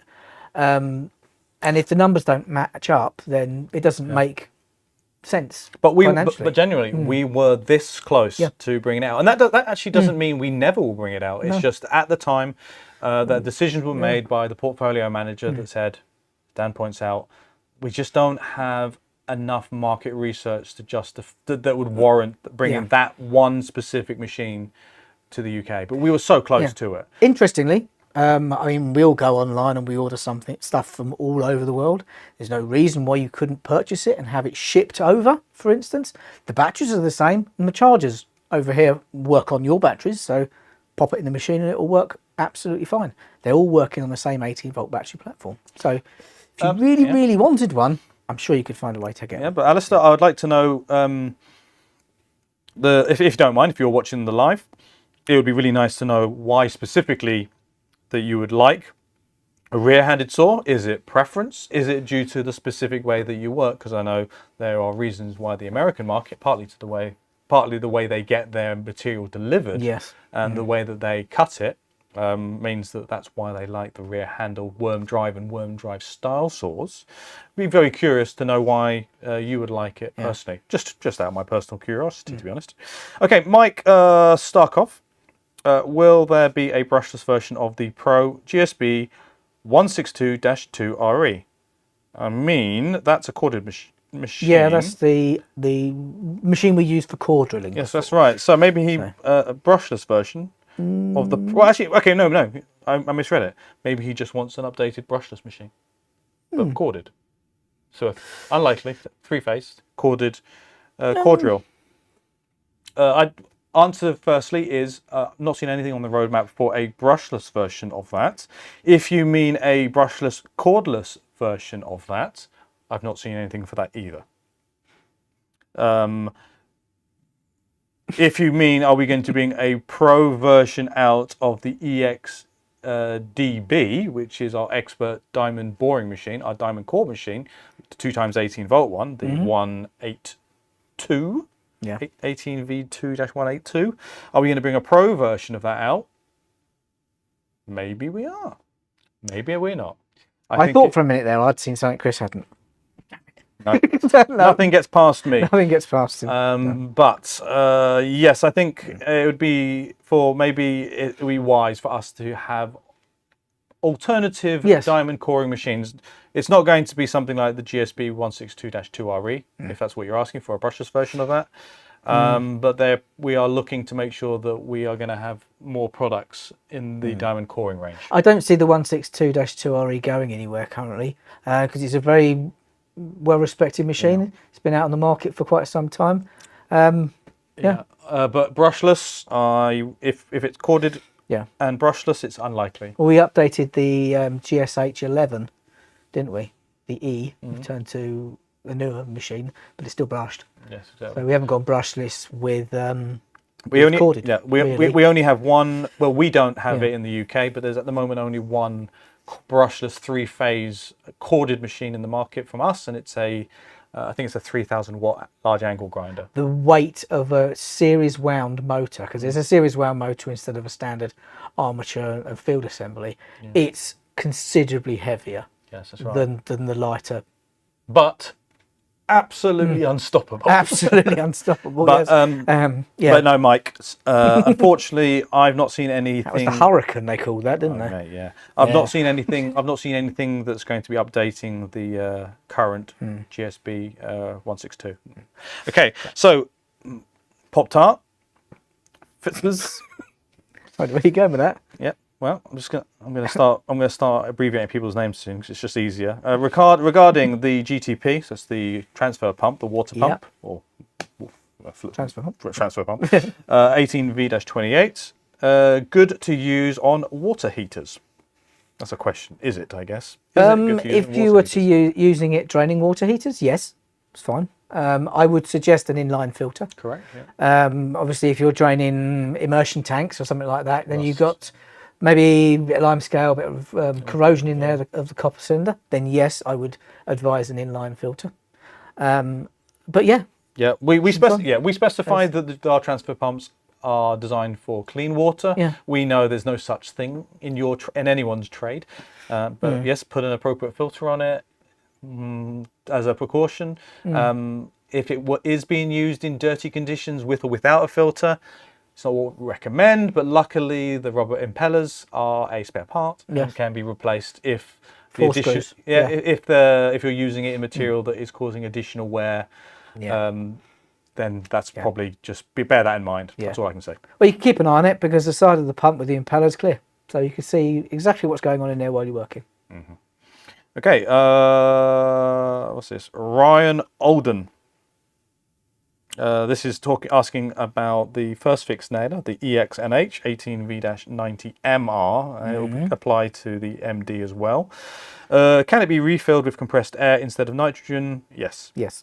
You can. It will need refilling slightly more often because there's less nitrogen in air. Nitrogen's quite a thick atom, whereas air is a mixture of mainly nitrogen, but some smaller atoms as well that can escape. So it's a thinner. But as I said, gas. It's such an easy process that using normal air from the atmosphere would not be a massive issue. It's why we deliberately done that for you. If you're using compressed air, just be very careful that you're not over pressurizing it. Obviously, because it's a very small cylinder inside, and if you blip the trigger and provide too much pressure, then you'll overfill it. Yeah, I can't remember what it is off the top of my head, but it's in the instruction manual. And if you want, I can pop it in the comments. Yeah. Or maybe I'll look it up in a minute. But there's a specific value that we say do not exceed. Okay, Wilson Lifestyle. This is in regards to our wall chaser, the 18 volt GNF 18V-40. How many meters? It's a runtime question. How much can I do on a 5 amp hour battery? That's a difficult question. It's a very difficult question. How deep are you cutting? Is it how brick? fast are you going? Is it brick? Is it breeze block? Is it thermalite? For those out there. Yeah. What material? How deep? How fast? Concrete, rebar, reinforced concrete. It's very, very difficult. I mean, bear in mind this machine is quite a high energy draw machine. Is definitely the type of tool I would thoroughly recommend running with a expert battery if you've got one. Bare minimum, I would recommend running a ProCore battery, double layer and above, so 5.5 and above. I would say for that kind of machine, you're wanting 8 amp hour, really. That's the best power to weight compromise, But if I was really serious and I need to do, then you're looking at 15 amp hour batteries. Now with an 8 amp hour battery, I think you're measuring it in meterage of, say, what's the last thing we did, which might have been maximum depth of cut working in concrete. We're looking at maybe, God, I don't know. And this is a complete guess, guys, because again, it completely depended on the conditions. 8 meters? No, 8 meters on. Something like that. And that, again, is partly dependent on, like, we were teaching people how to use it at the time, so they weren't necessarily being very... Some went up and down the wall, some went left to right. It's very difficult, but you could do the entire length of our 4 meter wall 2-3 times. Yeah. So, and that was red brick, so that's quite soft. And then Exactly. we've got concrete reinforced blocks as well. Obviously does less on that because it's a denser material and there's rebar in there, but you didn't even feel the rebar. It just went straight through it. So I wish I could give you I wish I could give you a first-hand example. I've not used the 5. I wouldn't recommend using a 5 amp hour battery. No. I'd recommend the 5.5 Pro Core minimum, really. Yeah. So I can't give you a decent number, other than to say that machine does really benefit from big batteries. Yeah. Okay. Yeah. It's a high draw. It's 1900 watts corded equivalent. Yeah, if there was a machine to warm batteries up quick, that's going to be the one. That's a expert 8 amp hour and above candidate for sure. Yeah. So sorry, maybe if I can do a test at some point, I'll do it for you. But I don't know right now. So SYhandyman. With higher airflow but lower suction on the 6-litre extractor, so the gas, how does it compare to the 12MC? Can 3 discs... Oh no, and there's a separate question. So, dust extractor first. Well, one's an L class, so 6 has a 6-litre gross capacity, against the 12, which is an M class, which obviously has higher airflow rate and a larger capacity drum. There obviously is a price difference between the two. Yeah, and if you're purchasing it for situations where you have to comply with health and safety, which you should do anyway, then the M class is the clear winner out of the two. It is a little bit more expensive, but what costs are your lungs? yes. So I mean, I understand from his question. I don't know whether or not he's saying how does it compare and is it performance? Obviously, the 12MC is going to be a better performer all round. Yes. Not only is it a higher, it was a machine. It's a BITURBO fact, so the draw has to be a bit higher. It's always going to win. Yeah. It's a more expensive machine as well. Full stop. Okay. The 6L. Okay. The reason why I like it is for more about convenience and portability. It's nice to throw over your shoulder Yeah. when we're clearing up the workshop or something like that. Then you can just vacuum the desks down and the super convenient. Yeah, lightweight, the extendable hose as opposed to being a wrapped hose, which is very, very convenient as well. But if you're using it for any kind of serious construction work, and also if you have regulations that you need to adhere to, then it's not really a, if at all, it's a yes or no question, I'm afraid. Yeah, the 12MC is better. It costs more. Yeah. Okay, so and this last one: can 3 discs be put on the wall chaser, or will knocking out the chase be difficult with only 2? Well, first off, it is only for 2 discs. It's not designed to take a 3rd disc. No. We don't have the appropriate spacer for it.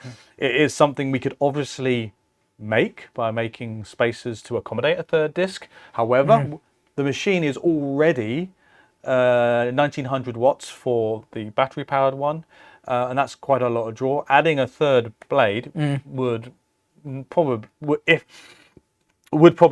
I say probably, I think it would definitely make that machine very, very underpowered. If you had yourself something like the GBH 18V-22 and you have our chisel specifically for gouging in walls, it's an easy job. It really would be a very quick job just to knock out that channel. I mean, it's an additional step. I mean, you don't even need it. You can use the little. You can use the hand chisel that comes with it. Yeah. Now, and again, to address it, because I know who you're talking about. You're talking about one of our competitors that has. It's not a machine. It's an accessory that has the 3 discs. I've had mixed opinions on it. I think the issue with the 3 blades, many people have said, it does make it a lot harder on the machine, so you can't be as aggressive, because that 3rd blade does make it easier to, or does automatically remove the material when you're chasing, but it does make working slower. But you let me know if you have one of these machines, how you feel about it. I've had a lot of mixed feedback on that particular 3-bladed machine. But it would only be an accessory change if you wanted to go that way. That's right, yes. Maybe it will be something that would make sense if we were bring it out as an accessory, but I think that will be focused more on the mains GNF rather than the 18-volt for power delivery reasons. Cool. All right, I've lost my way a little bit, so I will find it again. Okay, Sajak 515. Does the expert battery work with Fein products with amp share tech. Yes. Cool. Providing it's an amp share product. Yeah. If it's amp share, if it says it's amp share, then it works. Any 18-volt Bosch battery will be compatible with any of our amp share partners. Everything from a 2006 cool pack battery. Yep. All the way up to our latest 15 amp hour battery, if you really wanted to go. Yeah. That's right. Okay. Now this one is from Ofka, I think it is going to be 5446. If amp hour remains the same, is there no difference in runtime across standard, ProCore, ProCore Plus, Expert batteries, even though the Expert is advertised for a lot more runtime? What percentage improvement in runtime can be expected, especially in high draw applications? Well, it's only in high draw applications that you're going to see an advantage, isn't it? Really. The higher the draw application, the more sustained and higher draw it is, the bigger benefit you're going to be. Capacity remains the same between a a ProCore 8 and an Expert 8. And a ProCore Plus. That's right. So physically, the energy stored within the battery is going to be the same. So we're not making energy, so to speak. However, the tablet cell, you can take it out faster. That's right. The tablet cell technology allows you to access that energy with lower internal resistance, which means that the cell at cell level and at battery level, the heat is reduced. The heat generation is reduced. That means if you are doing high draw applications that don't allow the battery time to cool down, that's where you'll see the biggest benefits. And if you remember, if you want to watch one of the older live streams, we reference values such as 71% longer runtime compared to a non-tablets battery. And that was a like-for-like ProCore 8 against ProCore Plus 8 amp hour batteries. And that is, again, in those really high draw applications. I think that was SDS Max Hammer it was, drilling, I think it was. So constant heavy load, that's when you're going to see the biggest benefits. And that's all down to the fact that heat buildup is vastly reduced. I think it is it 36% I think it is, lower heat buildup? But 36, 37, yeah. 36, 37, but that has a massive effect on runtime. Even though the energy stored is, the energy contained in the battery is the same. Exactly, yeah. So hopefully that answers your questions, because it's like more runtime. Expert's even better than the Expert, within the ProCore Plus, obviously, because you've got the other benefits of the rework PCB and all that sort of stuff. Yeah. And tin-plated copper. So, yes, exactly. So much extra stuff being put in there. And one of the things that you might not know, but you will definitely realise, especially if you're working in some of the conditions that we had like last week, very, very high temperature, one of the reasons why you are getting more runtime out of these tablets or Expert batteries is because of the lower heat generation. But if you're working in really hot condition already, then the battery is already wanting to start to dethrottle and try and control the amount of current being drawn out of the battery to try and keep the temperature to an acceptable level so you don't permanently damage the cells. You get an extra 10 degrees on this, don't you? Exactly. Yeah. So with Expert, you get a higher working maximum temperature of 55 degrees as opposed to 45 degrees. The other advantage is when you're charging. So when you've worked and beasted a battery really hard and it's really hot, you pop it on the charger and you'll probably notice that the battery charger is not going to charge straight away on a cool pack or a ProCore battery. You get 10 degrees that way as well. Yeah, so with an Expert battery, you're going to be charging your battery faster too. And that's partly to do with the redesign, but also primarily it's that tablet cell technology, isn't it? Exactly, yeah. So yes, the harder you can run those, the higher draw, the bigger the benefit you're going to get. If you are only doing very light duty stuff, like just screwdriving, then you're not going to see a massive benefit, but you're going to have an Expert battery. Yeah, and there's just in case. There's a lot of other advantages to an Expert battery other than just pure runtime benefits. Ollie, should we pause for a second, see if you've got any questions? Yeah, go on. Why not? What have we got? PF Cutters. Can you give us insight on a cordless 18-volt powered on-site power generator? Oh, Can't give you insight. No. I can tell you that the the Bosch engineers have been considering such technology. Yes, they have. I have this feeling that there are other manufacturers that have already kind of been teasing, or maybe they actually have a solution out there for battery-powered generators using multiple normal small batteries to create a bigger generator. I think I've seen some like ideas, concepts, but I've seen nothing official. I get the feeling many years ago we visited this. I know we did. And it was a great product, but unfortunately, at the time, it suffered with the same situation as our early Pro Lawn and Garden, and people didn't think that the battery tech was a stable enough platform to carry on working from. So but it turns out obviously it is. We're still using lithium ion now. Maybe it's worth revisiting, but I'm sure they are revisiting anyway. Yeah, I'm listening. I'm also reading a conversation that they're going back and forth about the Wagner amp share and also the 18-volt Alliance question. So maybe we'll come across that at some point. But it seems like people are answering their own questions. So we'll carry on. I was going to ask about that. It was the paint sprayer. Yes. And I think it's being answered by the chat. So that's in both, isn't it? It's both DIY and Pro, and they both have their two different battery platforms. Kluvjan asks, is there plans for a hybrid vacuum, 18-volt and corded, Contractor compatible?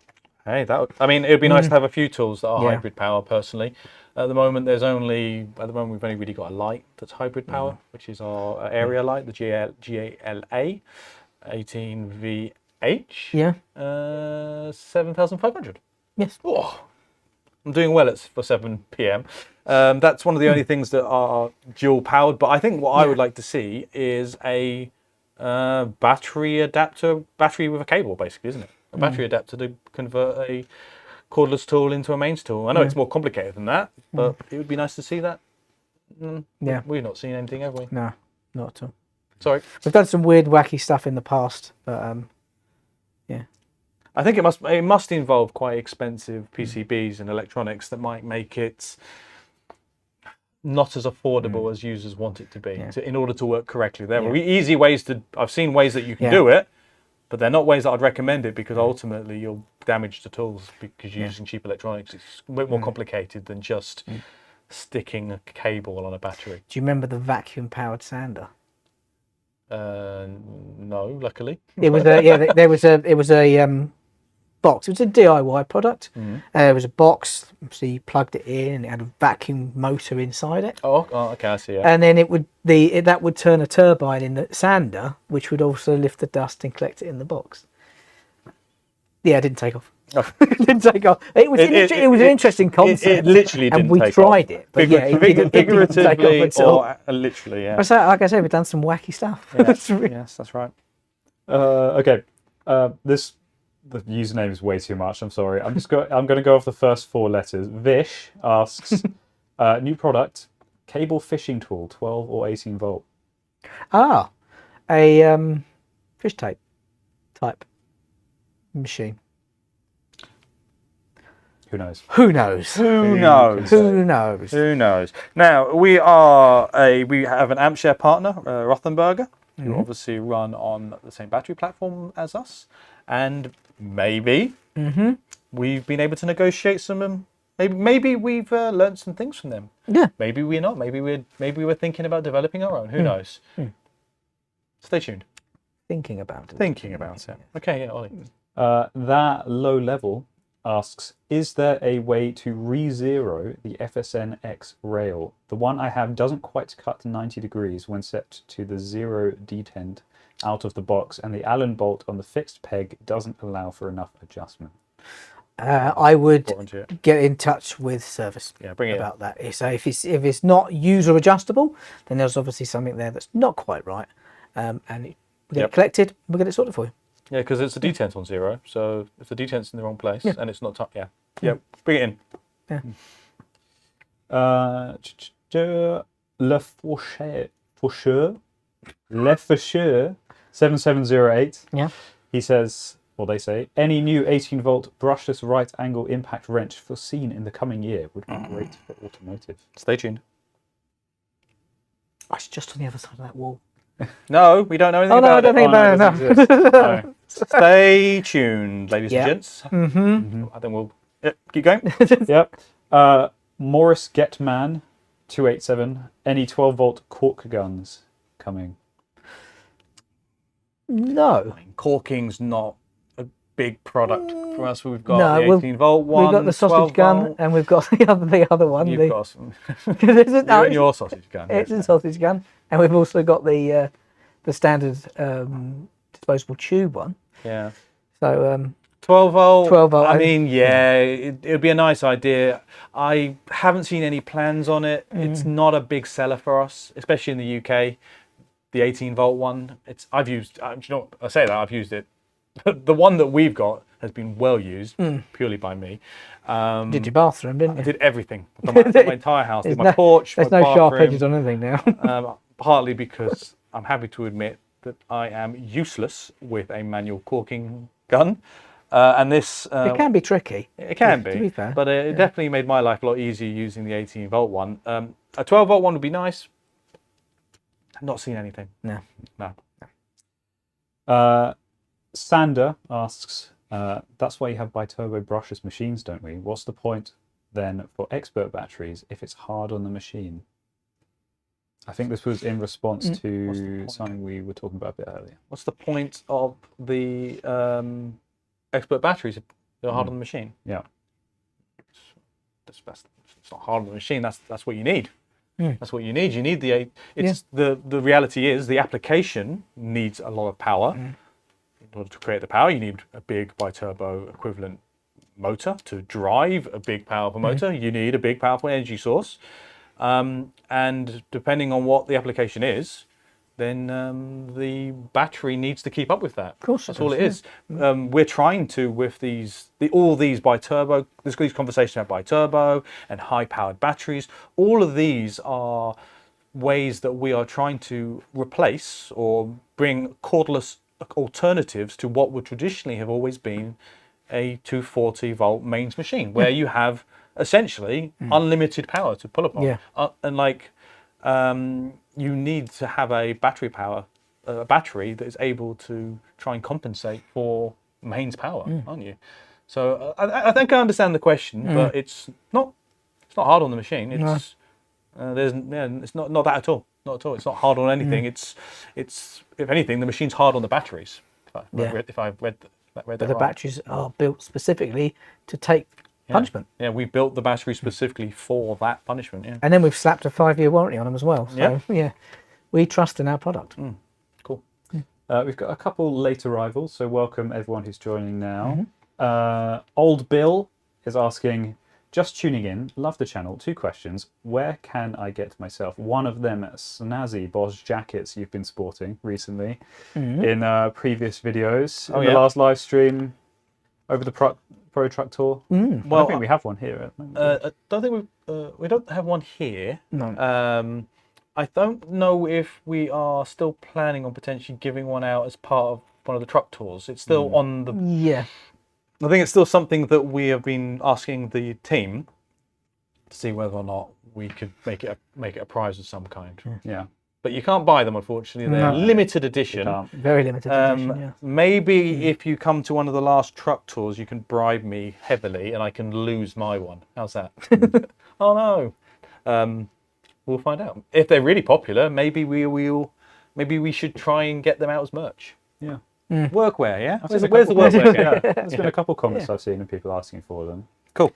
Yeah, Who knows? I had a conversation about it today. I've had to wash mine 3 times. White sleeves. I mean, come on. Demonstrating tools with white sleeves. Didn't end well. They also want to know, how extensive is the new expert range in the UK? Extensive. Well, I mean, the expert range in the UK is mostly complete, as in it's most of the products. The expert range is currently exclusive with Screwfix. Currently, they have 1-year exclusivity for the moment, and they have taken the majority of the expert range. There are a few products they haven't taken, from the entire portfolio. But that's only going to be maybe 3 or 4 products that they haven't taken. So you're not So obviously, if you are in the UK and you are wanting to purchase an Expert product, don't worry, Expert have the majority.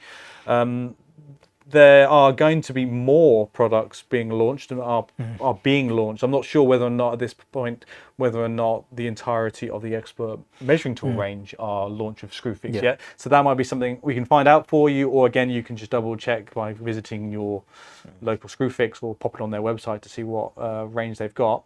The entire range that we're bringing out to the UK is visible on our website, so you can see all the specs and you can.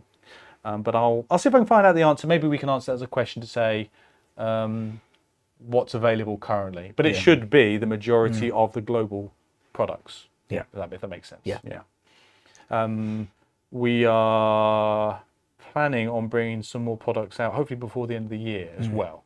So there's going to be, as like any product launch, there's always going to be Expert products coming out as, throughout the year. This is Mike again. Will the GNB 18V-40 and EXLL 18V-120-33CG run on Pro GBA 18V-20 batteries? What's the second one? Sorry, The EXLL 18V-120-33CG, you mean? That will, And the Nailer, because the Nailer was the first one, GNB, they're not neither machine, well, obviously the Nailer's not actually a high draw machine, so that can run on a compact battery fine, because it basically spins up. And you're right, the laser doesn't need high draw, so fine. So fine.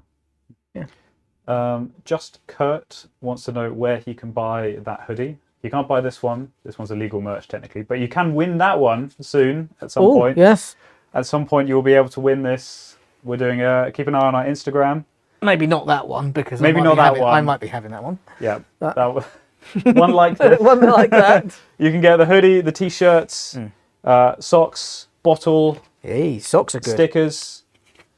Keep an eye on our Instagram. You can win yourself one. There you go. Yeah.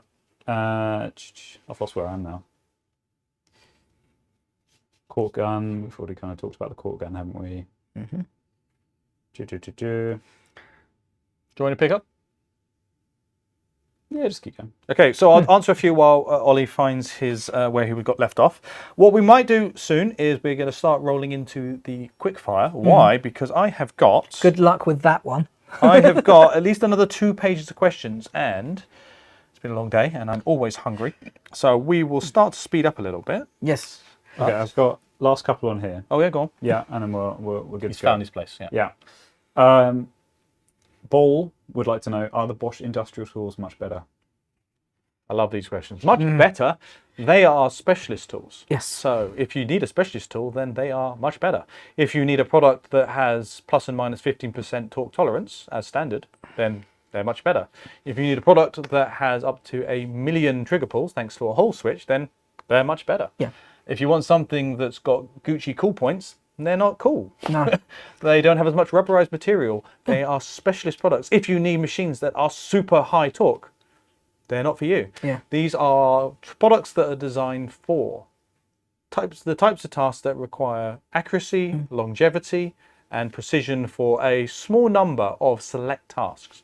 So ask yourself that question. What do you need? Solar panel installation or anything like that. Something where torque is actually required to be accurate. That's the perfect tool for you. If you run a small or medium-sized business that requires the assembly of, say, I don't know, components to fridges or small motorbikes. Maybe you've got an independent factory, for example, and you're building things. Or maybe you are even just an individual that wants to do repair, and you want to have something that is torque rated and something that's going to last a long, long time doing 1 or 2 very, very repetitive tasks. That's what you're looking for. They are a separate breed. So there's no better or it's not better or worse. It is a specialist tool. And I think we've already decided that because we have now brought out quite a lot or additional new IW tools. Yeah, it's quite a few now. That we are very tempted to do another IW special, which may also include having a closer look at some of our more expensive and even more specialized production tools that are in our exact range. Yes. But be careful. That's a huge range as well. But be careful, because that's going to get very, very, very nerdy very, very quickly. yes. So How tight is Nerdier tight? than usual. you thought the last one. If you thought the last one was hardcore, be prepared, because if we do anything that talks about our exact range, then it's going to be a whole world of hurt. How tight's tight? Oh, mate. And what happens when too tight becomes loose? Oh, but then you have So true. yeah. Well, tight's not. It's not just about tight tolerance, because you might need to have rotational control. So true. So true. Okay. Oh gosh. Yeah. To answer your question, ask yourself, what are you needing? What are you needing to do?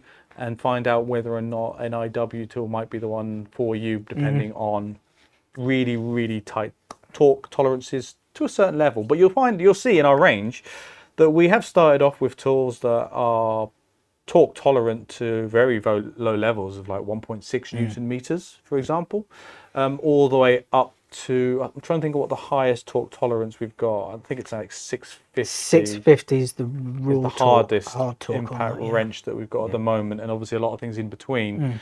But the most recent machine, like for example the ISR 18V-50E, That looks like an exact tool as well. yeah, even if you just look at the back of the control panel, right, it gets complicated. You see, it gets, come on, block down his face. Back there my you go. face. Thank you very much. You're going to get very, very complicated very, very quickly with such products. Thanks for that. Yeah. Quick on the Just draw. being in the background. Okay. Yes. No. It's a very good question. It's actually a question that can't be easily answered, even even in a Q&A live stream like this. It's kind of the things that why even today we had some people come in that wanted to look at the entire range, and we could have quite easily had a conversation that went on for hours looking at specific requirements. So it's a different ballpark, different game. Okay. All right, one last one, and then I want to ask the chat a question. Oh yes. Yes. This comes from Simon. He says, long shot, with all the new Bosch garden tools, are there any plans for a mid-range cordless reel mower with front and rear rollers? I think you and me. Who wants you and me? You can have one. You can have that one. I will throw. I was just going to say rollers. Probably not for rollers. No. If you're thinking about like a drum mower, that would be lovely. Like something like an old Suffolk Punch or something like that. Yeah, but it's not likely, is it? No, it's not likely. European company, Central Europe, they don't do stripes in their lawn. And you need a heavier machine too. Yeah, so that would be 100% a professional machine, and it would be for groundkeepers. And currently, we don't do anything that sort of level. Yeah, but we can't say yes or no, because that's looking quite far into the future. It's not on the roadmap that we've seen that takes us up to about 2027. But the professional lawn and garden range is so new, especially if we're talking about stuff that might end up in an expert range. It's such a new topic, and we've seen so many updates, even just in the last month or so, on new products coming out for professionals, that you could actually, even though we're a bit pessimistic, going, yeah, probably not. Never know. Yeah. Don't forget the R&D for all the lawn and garden products is done in Stowmarket in the UK. So we've got us in the good old UK. We've got quite a bit of say, at least, in what kinds of tools are developed, and we are. I know we're a bit precious about our stripes. Yes. Yeah. Not yet. Okay. So it is just past 7. So I'm going to not quite do quickfire yet, but I'm going to blitz through these questions. Okay. Now you need to make sure that I blitz fire, because otherwise I'm just going to waffle on. So you need to stop me from talking. I'll get the pokey stick. All right. Yeah. Okay. So we are. Okay, JasonHankammer. If someone has Procore 8. Sorry. Let's start again. So much for quickfire. No, I was going to start rapping. Okay. If someone has Procore 8 amp hour batteries already, would the expert concrete core drill still be able to drill a 7-inch hole, or will it be derated? Yes, it will. 2,500 watts, standard 8 amp hour. That's a Procore 8 amp. Procore, that's what I mean. Standard Procore 8 amp hour battery, 1,600 watts. Times that by 2, 3,200 watts. Plenty to run a 2,500 watt machine. It may derate, but it's enough power to run it. Oh yeah, sorry, I misunderstood what you said. I did maths live on stream. Yeah, I thought. Whoa. Yeah. Will it be derated? Well, technically we say it's 2,000, don't we? But will it be derated? It could. It could. But that doesn't mean it won't do the job. Yeah. It's a 70mm core. I mean, it's not a huge like soil pipe core. No, exactly. I'll answer it simply by saying, good choice, keep going. 8 amp power and above, perfect choice. Well, you need 2 of them, of course. Okay.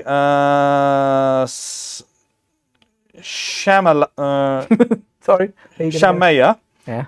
Or Shumayal. I thought he was going somewhere else for that. Can I use the 12-volt Dremel battery with it? I don't know what you're assuming it with, but if you're I left that one in there because I thought that would stump you. But the point is that the Dremel 12-volt batteries, the new ones, are physically compatible with the Bosch 12-volt machines. Yes, that's all I was saying. So I'm making assumptions on what we're talking about here. Then we've got Craig Lamb. Thanks for reminding me to add that 18-volt ratchet to my Bosch collection. So that's not a question, it's a statement. Yep. Good job. Nice one. Old Bill, I want a Bosch jacket. I have the tools. Good. And a Bosch jacket, well, heater jacket. Sorted. Yeah. You can buy one. Damien O'Brien. Is it Damien O'Brien? Actually, you're going to be Damien O'Brien now. I want work pants, God damn it. Don't we all? Okay. Fuji fruit word. I have. Oh no! Say the whole name. No, I can't. I have a yellow brand. Oh mate, bad luck. 745 saw on a DW folding stand. Those trolley legs. Are those yours legs, Stan? Will make that setup nearly useless to me. Those trolley legs. Then don't get the trolley legs. You get the gravity rise stand that doesn't have legs. So I'm assuming that you mean you're going to potentially trip over the legs, and you are quite right. Depending on where you stand, if some people I know using table saws like to stand to the side of the table saw and feed the material through, and yes, the legs could be in the way. Yeah. However, we do the gravity rise one, which fits all of our table saws and is infinitely more comfortable and easy to walk around. That's cool, right? But Fuji fruit, or just don't. There you go. Trying to be diplomatic. I mean, it won't make it useless to you, you know. You may fall over and look like a bit of a plank. Yeah, that's what I said. Or just don't. Don't. Hey, if I'm gonna get hassle for making videos about not dropping your angle grinder and getting a lot of flack for don't drop your angle grinder. I don't drop mine. Then then don't trip over your trolleys. Okay, right. So sorry, mate. Only jokes. Okay, this one looks like matrix binary, but H4V0CSM3RC1. Get a name. That's the reason why I left that one in. He just activated a kill code. That was embedded Russian agents. That's right. That's just along the keyboard. Do we have an update on when the first fixed nailer is going to be released? Hey, man. I mean, terrible name. Great question. I've got a project coming up, and I would much rather stick with Bosch. D-headed nail gun released. Well, at least we've got one. No, we checked earlier. Yeah, it's good. Yep. What about the MR? The MR, not so much yet, but the D-headed one is, yes. Okay, so Matt QZ2DV. I want an explanation on why Bosch made the blade change on the planers so unnecessarily difficult. I'm assuming on this question you're taking the Allen key screws all the way out and then changing the blade. If you loosen the Allen key screws, the blade just slides out from the side and you pop the new one in. Dead easy. It's self-levels when you tighten the screws down. No need to set up. Hasn't changed since the one I remember when I started here. Yeah. Okay, so Hidaji, I can't pronounce your name, but I know who you are, mate. A question regarding connectivity module. Even though the batteries hold more than 1 year, I actually do not understand why can't the module be powered by both the device battery as well as the button one? Yep, I understand. We did that for one tool, didn't we? We did. I mean, it didn't have a module battery. Yeah, when the 18-volt gets plugged into the device, it powers the module and recharges the module battery as well. We had a capacitor in there running it instead. Hey, I completely understand what you're saying. There's a lot more to your question, but I completely understand what you're saying. I mean, it's almost, unfortunately, a little bit redundant because we're no longer really maintaining the connectivity module, at the module concept at least now. Yeah. Maybe we will revisit it, and maybe if we revisit it, then maybe we'll look to have some form of rechargeable cell battery that will power it. Yeah. Yeah, it was a good idea. I mean, hey, this would have been a really good question 10 years ago. And I would have agreed with you entirely. It does make it a little bit annoying. But yes, I think there's obviously someone else that made those decisions, unfortunately. So, Fein, in the Pro 360 app... I think we've answered this one. Have we? Yep. Yeah. Okay, cool. Paul Wilson. Will the Contractor system come with a clear lid box for hardware anytime soon? The old iBox style boxes with the insert trays aren't great compared to what's on the market from competitors nowadays. Will we have a clear lid box? I know what they want to say from the Yes, I know. from Team Red, for example. Yeah. I've seen Wave 2 and Wave 2.2. Have you? Yes, I have. But I haven't seen any transparent lids yet. No. There's a few more, I'll call it There's fundamentals. a that have been done here. compartmentalised, colourful thing, like we Yeah. have on the L-BOXXs. I know that's coming, but Yeah, but they want. I know exactly what you're asking for. 2.2. 2.2. Yeah. Wow. It's 2.1. Oh, where's 2.1? That's 2.1 you've seen. Yeah, I know exactly what you're looking for. I would really want that to. I wanted that to come out sooner rather than later. A conversation today with some of the people we're talking with, they were looking exactly at the Contractor set, and they were looking for accessory and fixing. Just small componentry, Now screws, they were happy with the drawer system, Yeah. but I also understand why you'd want something very thin on the top that allows you to, at a glance, really quickly access it, for sure. Yeah. Hopefully the drawer system will be a good compromise in the time being, but I absolutely understand what you want, and I'm sure they're working on it. Right, so on to some Facebook questions. A quick fire again. Yeah. Bablok.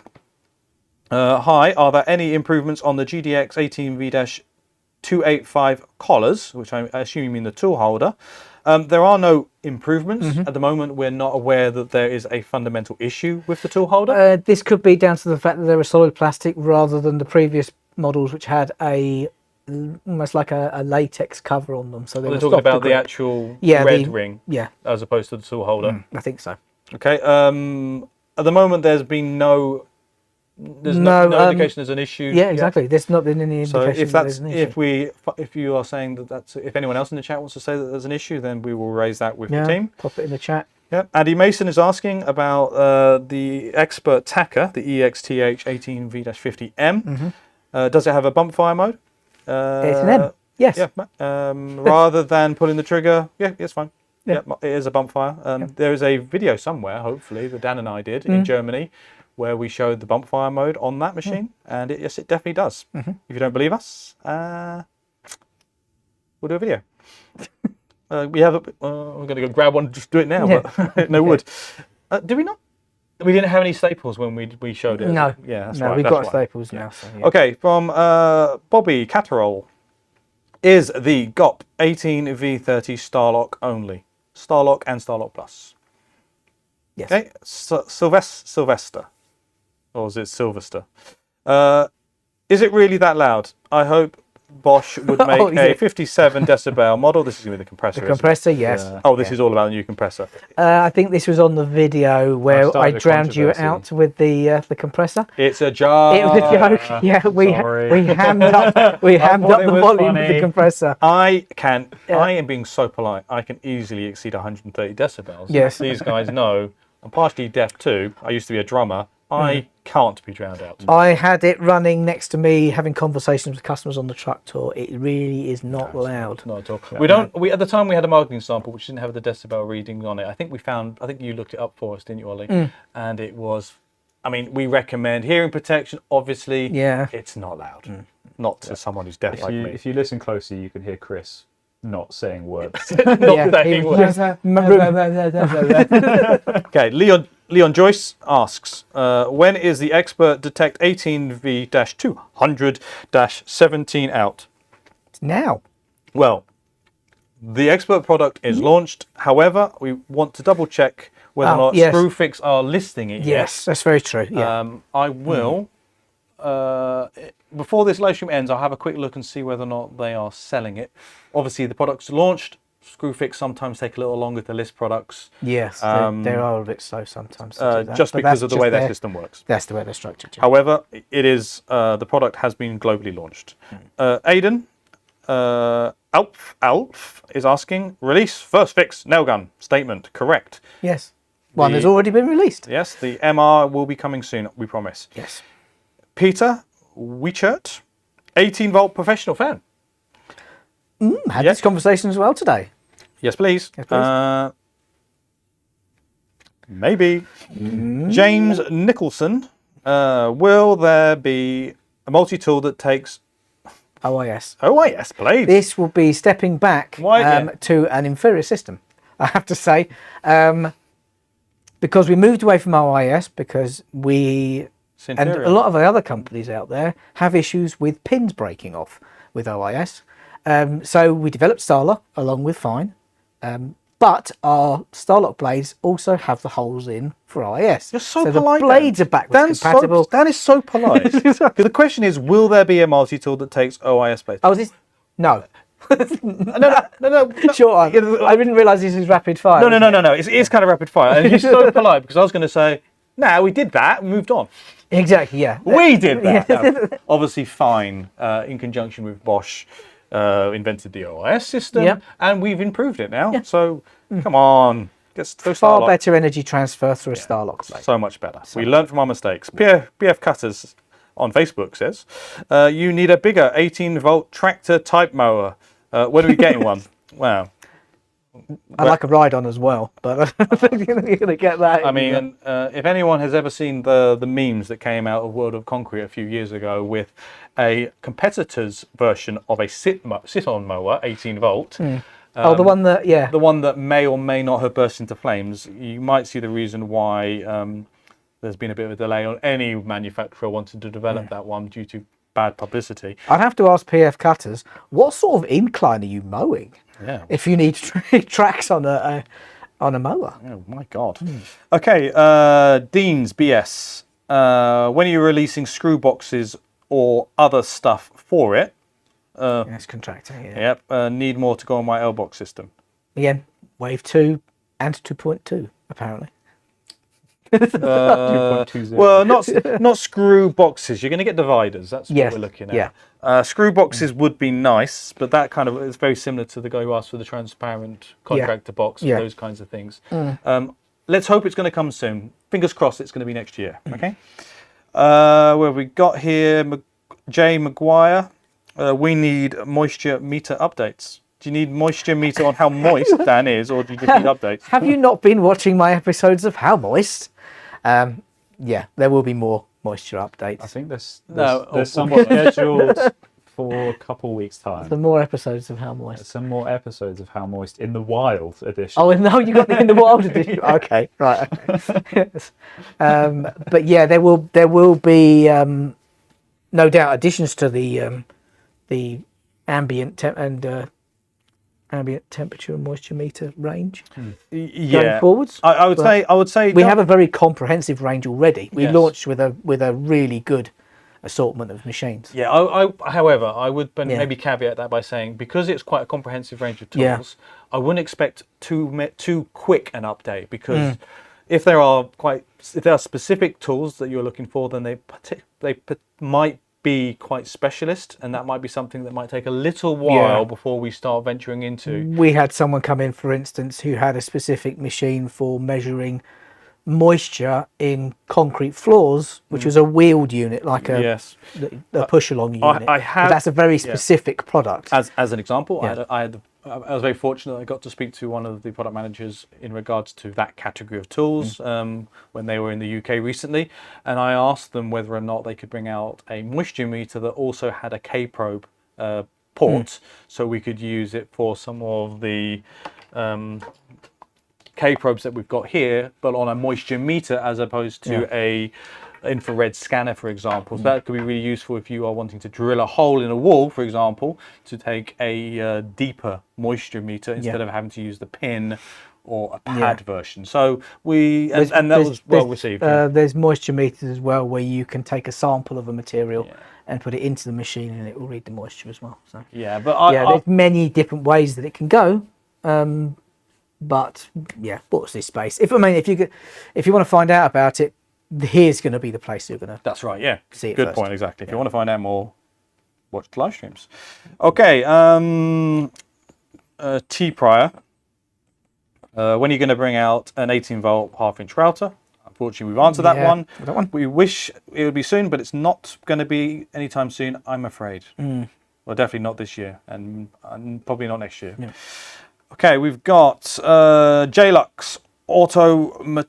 God, blimey, a lot of underscores here. JLUX Automotive Lighting.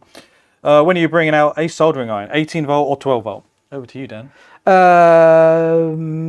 Soon. Very, very, very, very, very, very soon.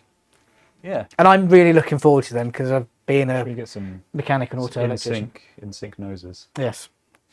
Who knows? Who knows? Could be anything. PF Cutters. Hello again. Why are we not getting an 18-volt copper inner and outer reaming tool? Ollie, you like a bit of reaming, Dan, right?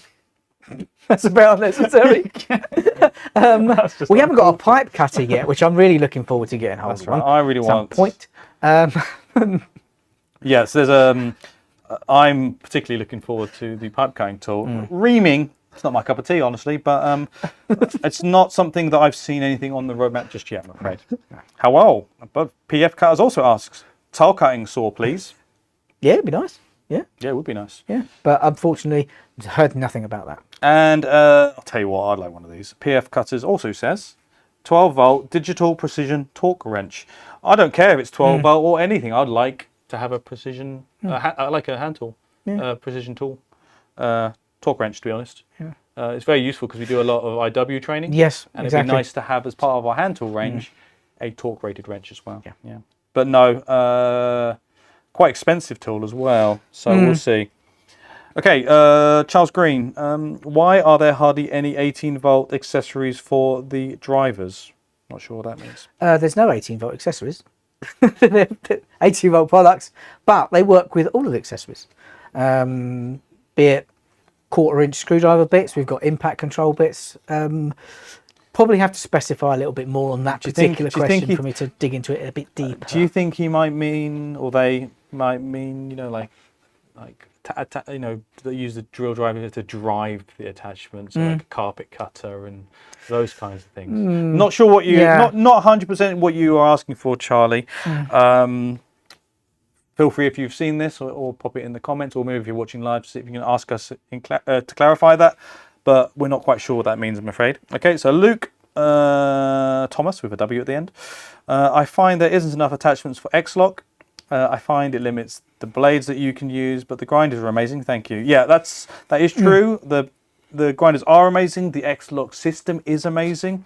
When it comes to not enough attachments, I assume you mean accessories. Now, there are a lot of actual third-party companies that are making X-Lock accessories. Yeah. Maybe it's an issue really with distribution, availability of the accessories in your dealers, for example. There are other manufacturers that are creating X-Lock machines. It's something like, who also produce accessories as well. Yeah, so it's something like 35 or 40 different manufacturers, accessory manufacturers making X-Lock accessories. Not everything can be an X-Lock accessory. It still has to be on an M14 spindle, for example. But there are... But we're working on minimising that. We are bringing more and more X-Lock accessories. There's been a couple of questions about that, actually. I thought I'd just jump in. Asking if X-Lock or something like that would be bigger sizes for like miter saws or for circ saws or anything else like that, if that's a possibility for the future. Of quick change. It would be nice to see something like that happen regarding those machines, but obviously it's going to be a red tape issue. The amount of red tape you have to go through when we're doing things like just the X-Lock itself, when we developed that, was considerable. And also, obviously, we'd like to go bigger with grinders first. Yeah. But maybe like an X-Lock XL or something like that. But let me counter A jumbo yeah, X-Lock. I agree 100%. I'd love to Yeah. have it. But let me counter a little bit by saying with other machines like mitre saws was an example. Yeah. Obviously, the rate at which you change those blades isn't as frequent as you would be with, say, an angle grinder, especially if you're using bonded abrasive discs, obviously, that need to be changed more regularly, or if you're using an angle grinder when you're working For grinding, cutting to grinding, yeah. or you're going different materials, for example, right? So that makes a lot more sense because you're constantly changing accessories like a multi-tool. With circular saws and benchtop machines, it typically tends to be a little less. You're really changing the blade when you maybe it goes off a little bit. Exactly. Or And also, clean, and remember, in most of our mitre saws, we also have the speed the click system, is it the speed click? What do we call it? The little red ring for the quick change adapter.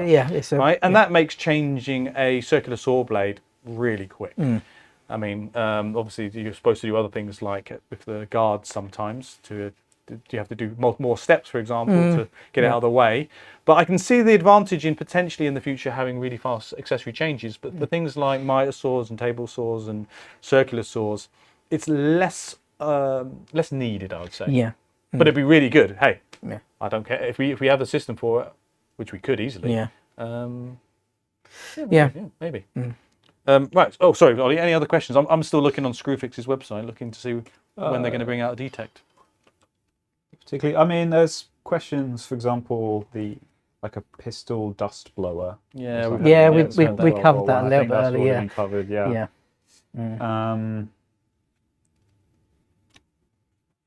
I mean, that's kind of the bit. Okay, I'll pick up again because and I think what we'll do is after this live stream, we'll double check with the team and find out when the expert 18-volt detector is going to be live on Screwfix's website for you. Because it's not currently, is it? It is a great product, and I really want you, those who really want to get their hands on it, to get their hands on it as soon as possible.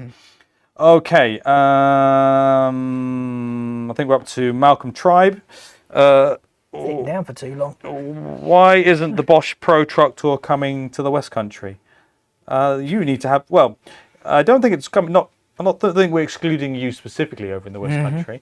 It may be just the fact that there isn't a dealer that is able to take the truck. Or it's quite big, so it's a matter of can we fit it there? Really, can we set it up at a local dealer? Yeah. The truck tour, the way we're doing the truck tour is we are doing it at, mostly, we're doing it at dealers' events. Yes. We have, last year we did do a few, but they were at, actually no, let me reword that. This year we are partnering up with dealers. So if there isn't a dealer in your area that wanted us to go because of logistics or whatever, then that's the real reason why we're probably not going to your area, unfortunately.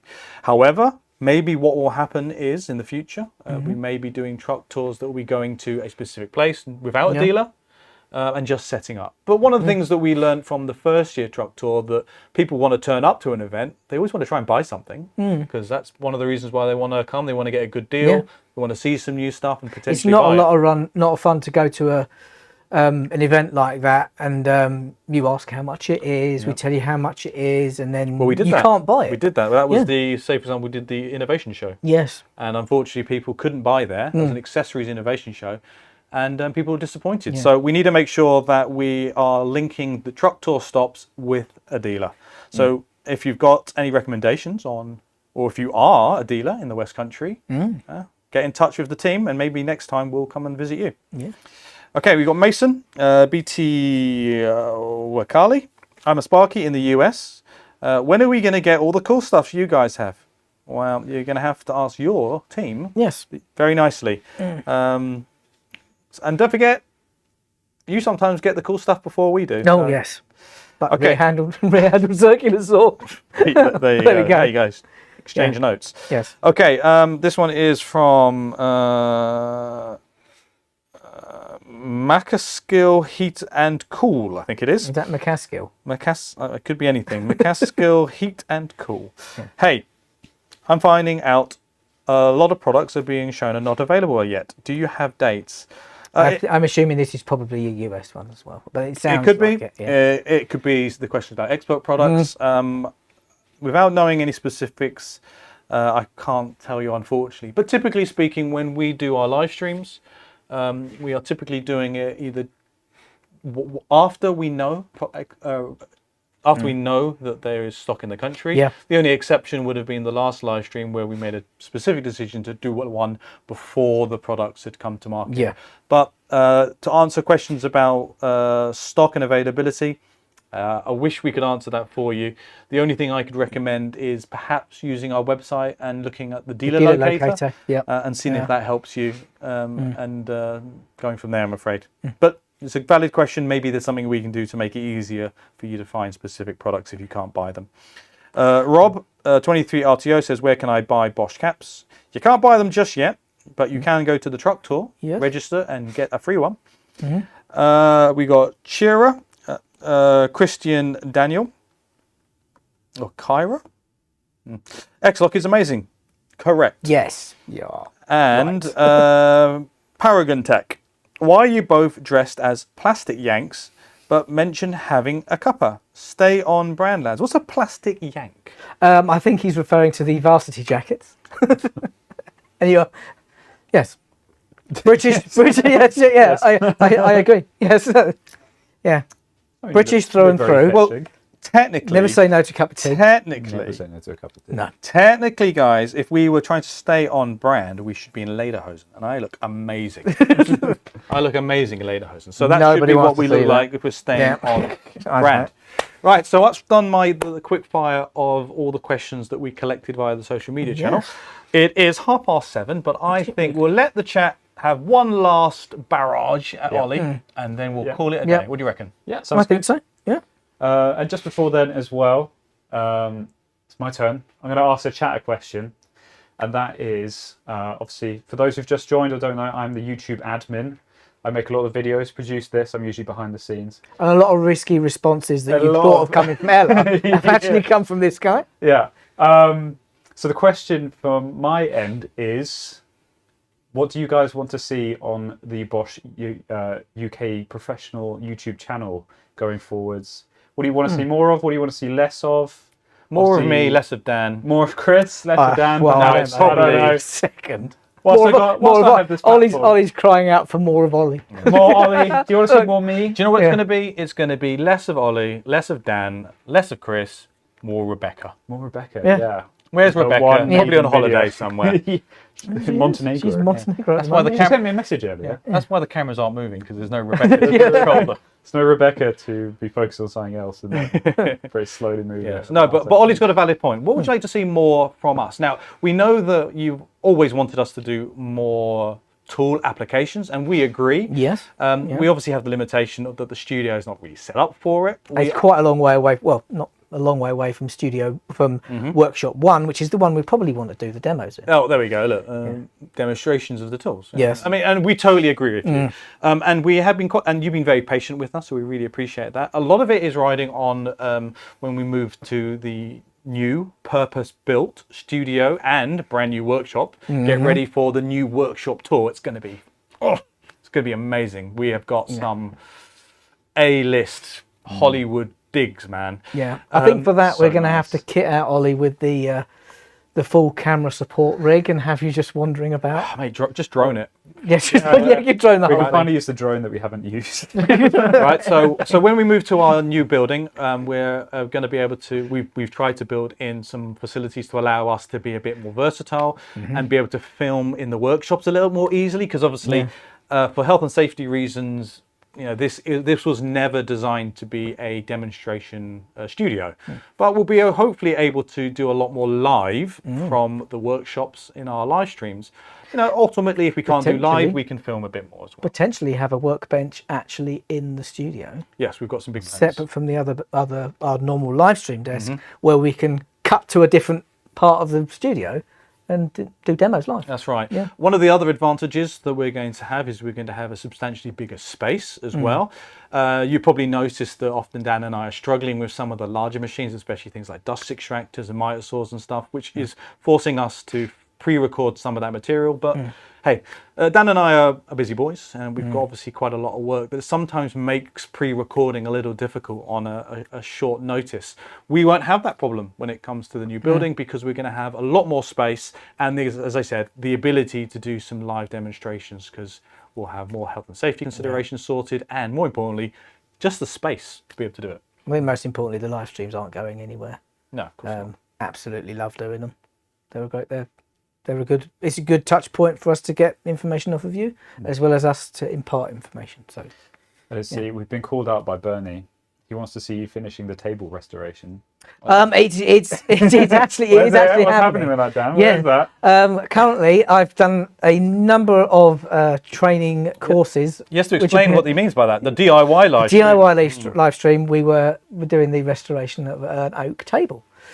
We started it anyway. But so I've done a few training sessions, and usually I've tried to shoehorn in sanding there at some point. So I'm gradually getting other people to do the sanding for me. Yes, what Dan did, what Dan did was overpromise. I haven't overpromised. He said, in fact, a lot of it is already done. That's right. I think Dan overpromised by saying, I'll get it done in a week and we'll film a video. I never said a and time then we'll frame. show what it is. And the reality is, put a time frame to it. The reality is, Dan noticed that he's in far greater demand than he was expecting for the last couple of weeks ever since, and that table hasn't been completed just yet. Most of it has been the fact that we haven't been in the country. Yes, there has been. And if we have been in the country, we've not been anywhere near Denham or in Ireland. So we've been in many other places, or Dan's been in many places. Most of it's nowhere near the I was table. kind of hoping to sweep that to one side and hope no one would notice. So thanks, Bernie. Yeah, it's all right. So now we know people are still waiting. Okay. And I'll say thanks, Bernie, because every time I walk in the storeroom, I go, it's that bloody table again. It's getting better each time. It's getting better. Slowly better. Yes, by natural. Anyway, yes, please. It's naturally fallen off. Fein wants a demo of beard grooming products. Yeah, I was going to say there's a concerning amount of you guys demonstrating grooming products. So. Well, there's no groom. I don't do any grooming, so it's all natural. Natural. So, yes, exactly. He peels it off after this live stream finishes, puts it in a little box, and he's drawing his I'll desk. just stick it back on here to keep myself warm and keep away from the sunburn. Yes. What else we got here? Danny, juxtaposed with Danny demonstrating hair grooming products. Yeah, why not? Yeah. Yeah, just more. I'm only demos growing by the beard way, out now because it's the only part of my hair that's not grey. I mean, sure. For now.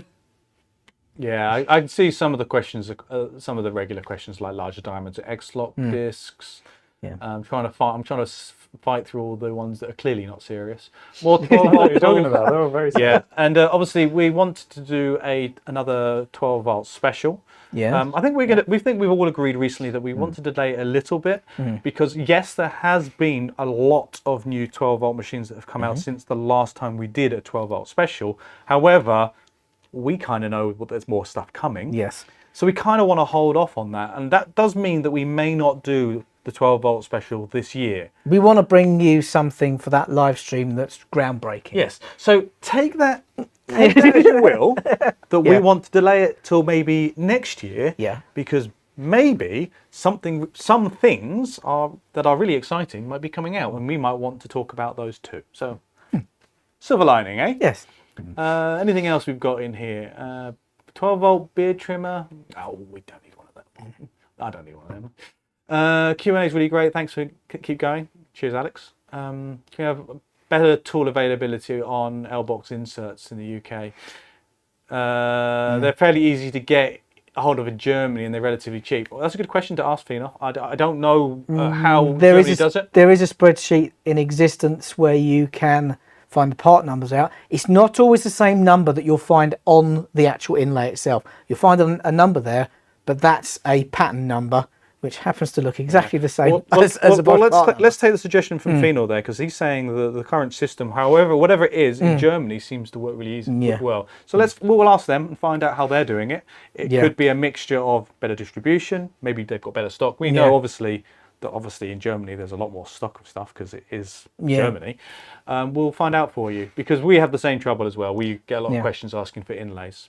Yeah. Yeah, they may have streamlined it because they don't do much packing in Germany now. So that part of it may be off-site elsewhere, and they have to obviously have a system that works better. So they may have restructured it, but we'll contact them. Yeah, we've got a question, whether or not we can address what appears to be declining quality and robustness. They're saying older tools lasted forever and took real major abuse. I think what you mean by abuse is they just were tough.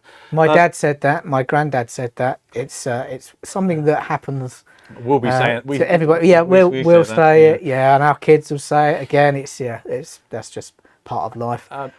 It's something that I don't think Dan and I can necessarily address, because we don't know whether or not that's a thing that's necessarily a real thing. We have products that it could be just perception, because a lot of our machines are a lot lighter now. And I know from when I was a kid and my dad, that if something was heavier, it was considered more of a quality item. And obviously now we're making things lighter because we can do more efficient motors, more efficient batteries. Then for the older generation, they may not be perceiving that as a quality product.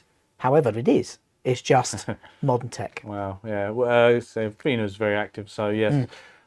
It's something that, hey, maybe it's something that we could ask our product teams to address. I think we have to look at everything on if not a case-by-case basis, then we have to look at a product-by-product basis and say, are we having particular issues with specific products, and whether or not that's something that needs to be actioned. And that's why we want to do the live streams. We want your feedback on a particular product.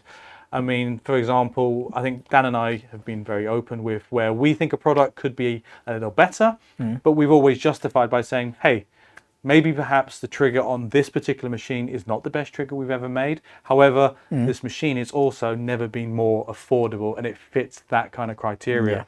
And that's when we've said things like, well, if you really want a really good trigger, then you don't need to go any further than look at the nearest equivalent expert tool, and you're going to get a fantastic trigger.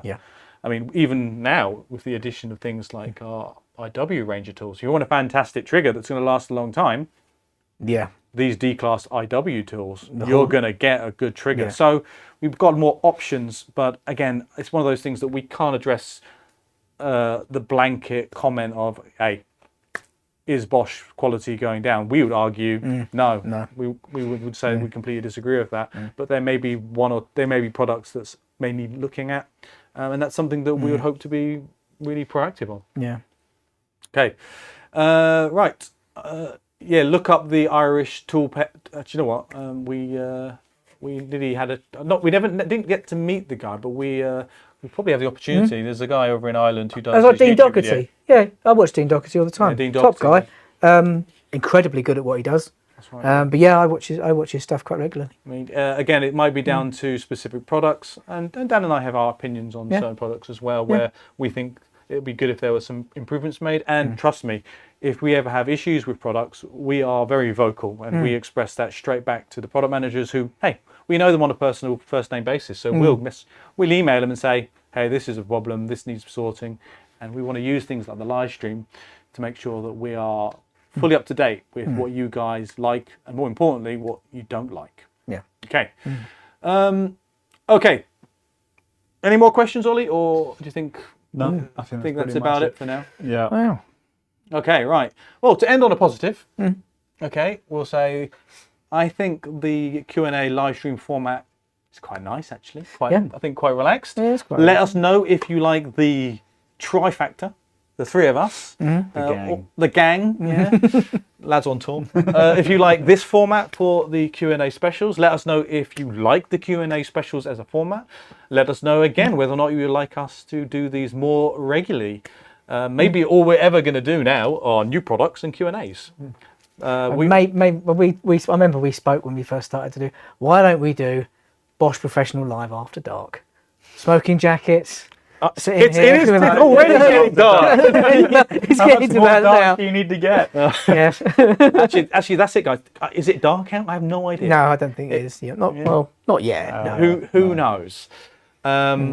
Actually, I tell you what. When we do the next few, when we do the live streams in our new building with on our a cognac. when we do the live streams in the new building, if we choose to do it in the workshop with our panoramic view, we can do it as the sun sets. It'll be very romantic, very intimate. Maybe we'll get a fire and get some wingback chairs. I've been wanting wingback chairs for many years now, actually. So thanks to everyone in the chat. Hopefully we answered the majority of your questions. If we missed it, as Ollie pointed out, it wasn't deliberate. We're not trying to be mean, but sometimes there's just too many questions coming in. So feel free to pop your questions in the comments down below after this live stream is finished. Maybe one of us will have the opportunity. It's going to be Ollie. Make Ollie answer those questions. Keep him busy. Make him earn his salary. I have to say at this point, don't forget to like and subscribe. Of course. Yeah. Everyone in the chat. They're all subscribed. What are we talking about? Subscribe. That's right. Yes. Gosh. Help me hit my targets. Yes. Okay. So I got told off. I got told earlier in this live stream, Chris, make sure this isn't a long one, and I've made it a long one. Failed, but I failed beautifully. No, I'll take it back. I'm 12 minutes earlier than I was planning, so that is a win for me. So hopefully you've enjoyed this live stream. I'm hoping you're all going to join us for the next episode of Bosch Professional Live UK. We don't know what it's going to be yet, although I think it's going to be a good one because we are probably, fingers crossed, going to be showing you the brand new range, expanded range of our professional hand tools. Yeah, and watch out for the next exciting episode of How Moist in the Wild. Yes. And if you can't join, that's right. And if you can't join us for the next live stream or the following one, then please come and join us at the Bosch Truck Tour, the PROTruck Tour. If you want to see places and dates, feel free to jump on our website. Or the September time. September time. That's right. The next run of them. So yeah, that's right. Keep an eye out. So if you want to meet Dan and I, if you want to abuse Dan and I, if you want to try and scrounge freebies, or if you just want to do what we're doing today, and we're a good old natter talking about Bosch power tools, then come and see us in person. So thank you very much for myself. Thank you for me. See you later. Others talk the talk, getting nothing done. I pick up my tool. Action has begun. They're glued to their phones. I drill walls in my zone. Sorry, I'm in action. Drowning in paperwork, need something real. Proper professionals, you know the deal. Sorry, I'm in action. Had a little break, let's get back to the mission. Sorry, I'm in action. Sorry, I'm in action. Wrap it up neat, action complete. Look up and see what action achieved.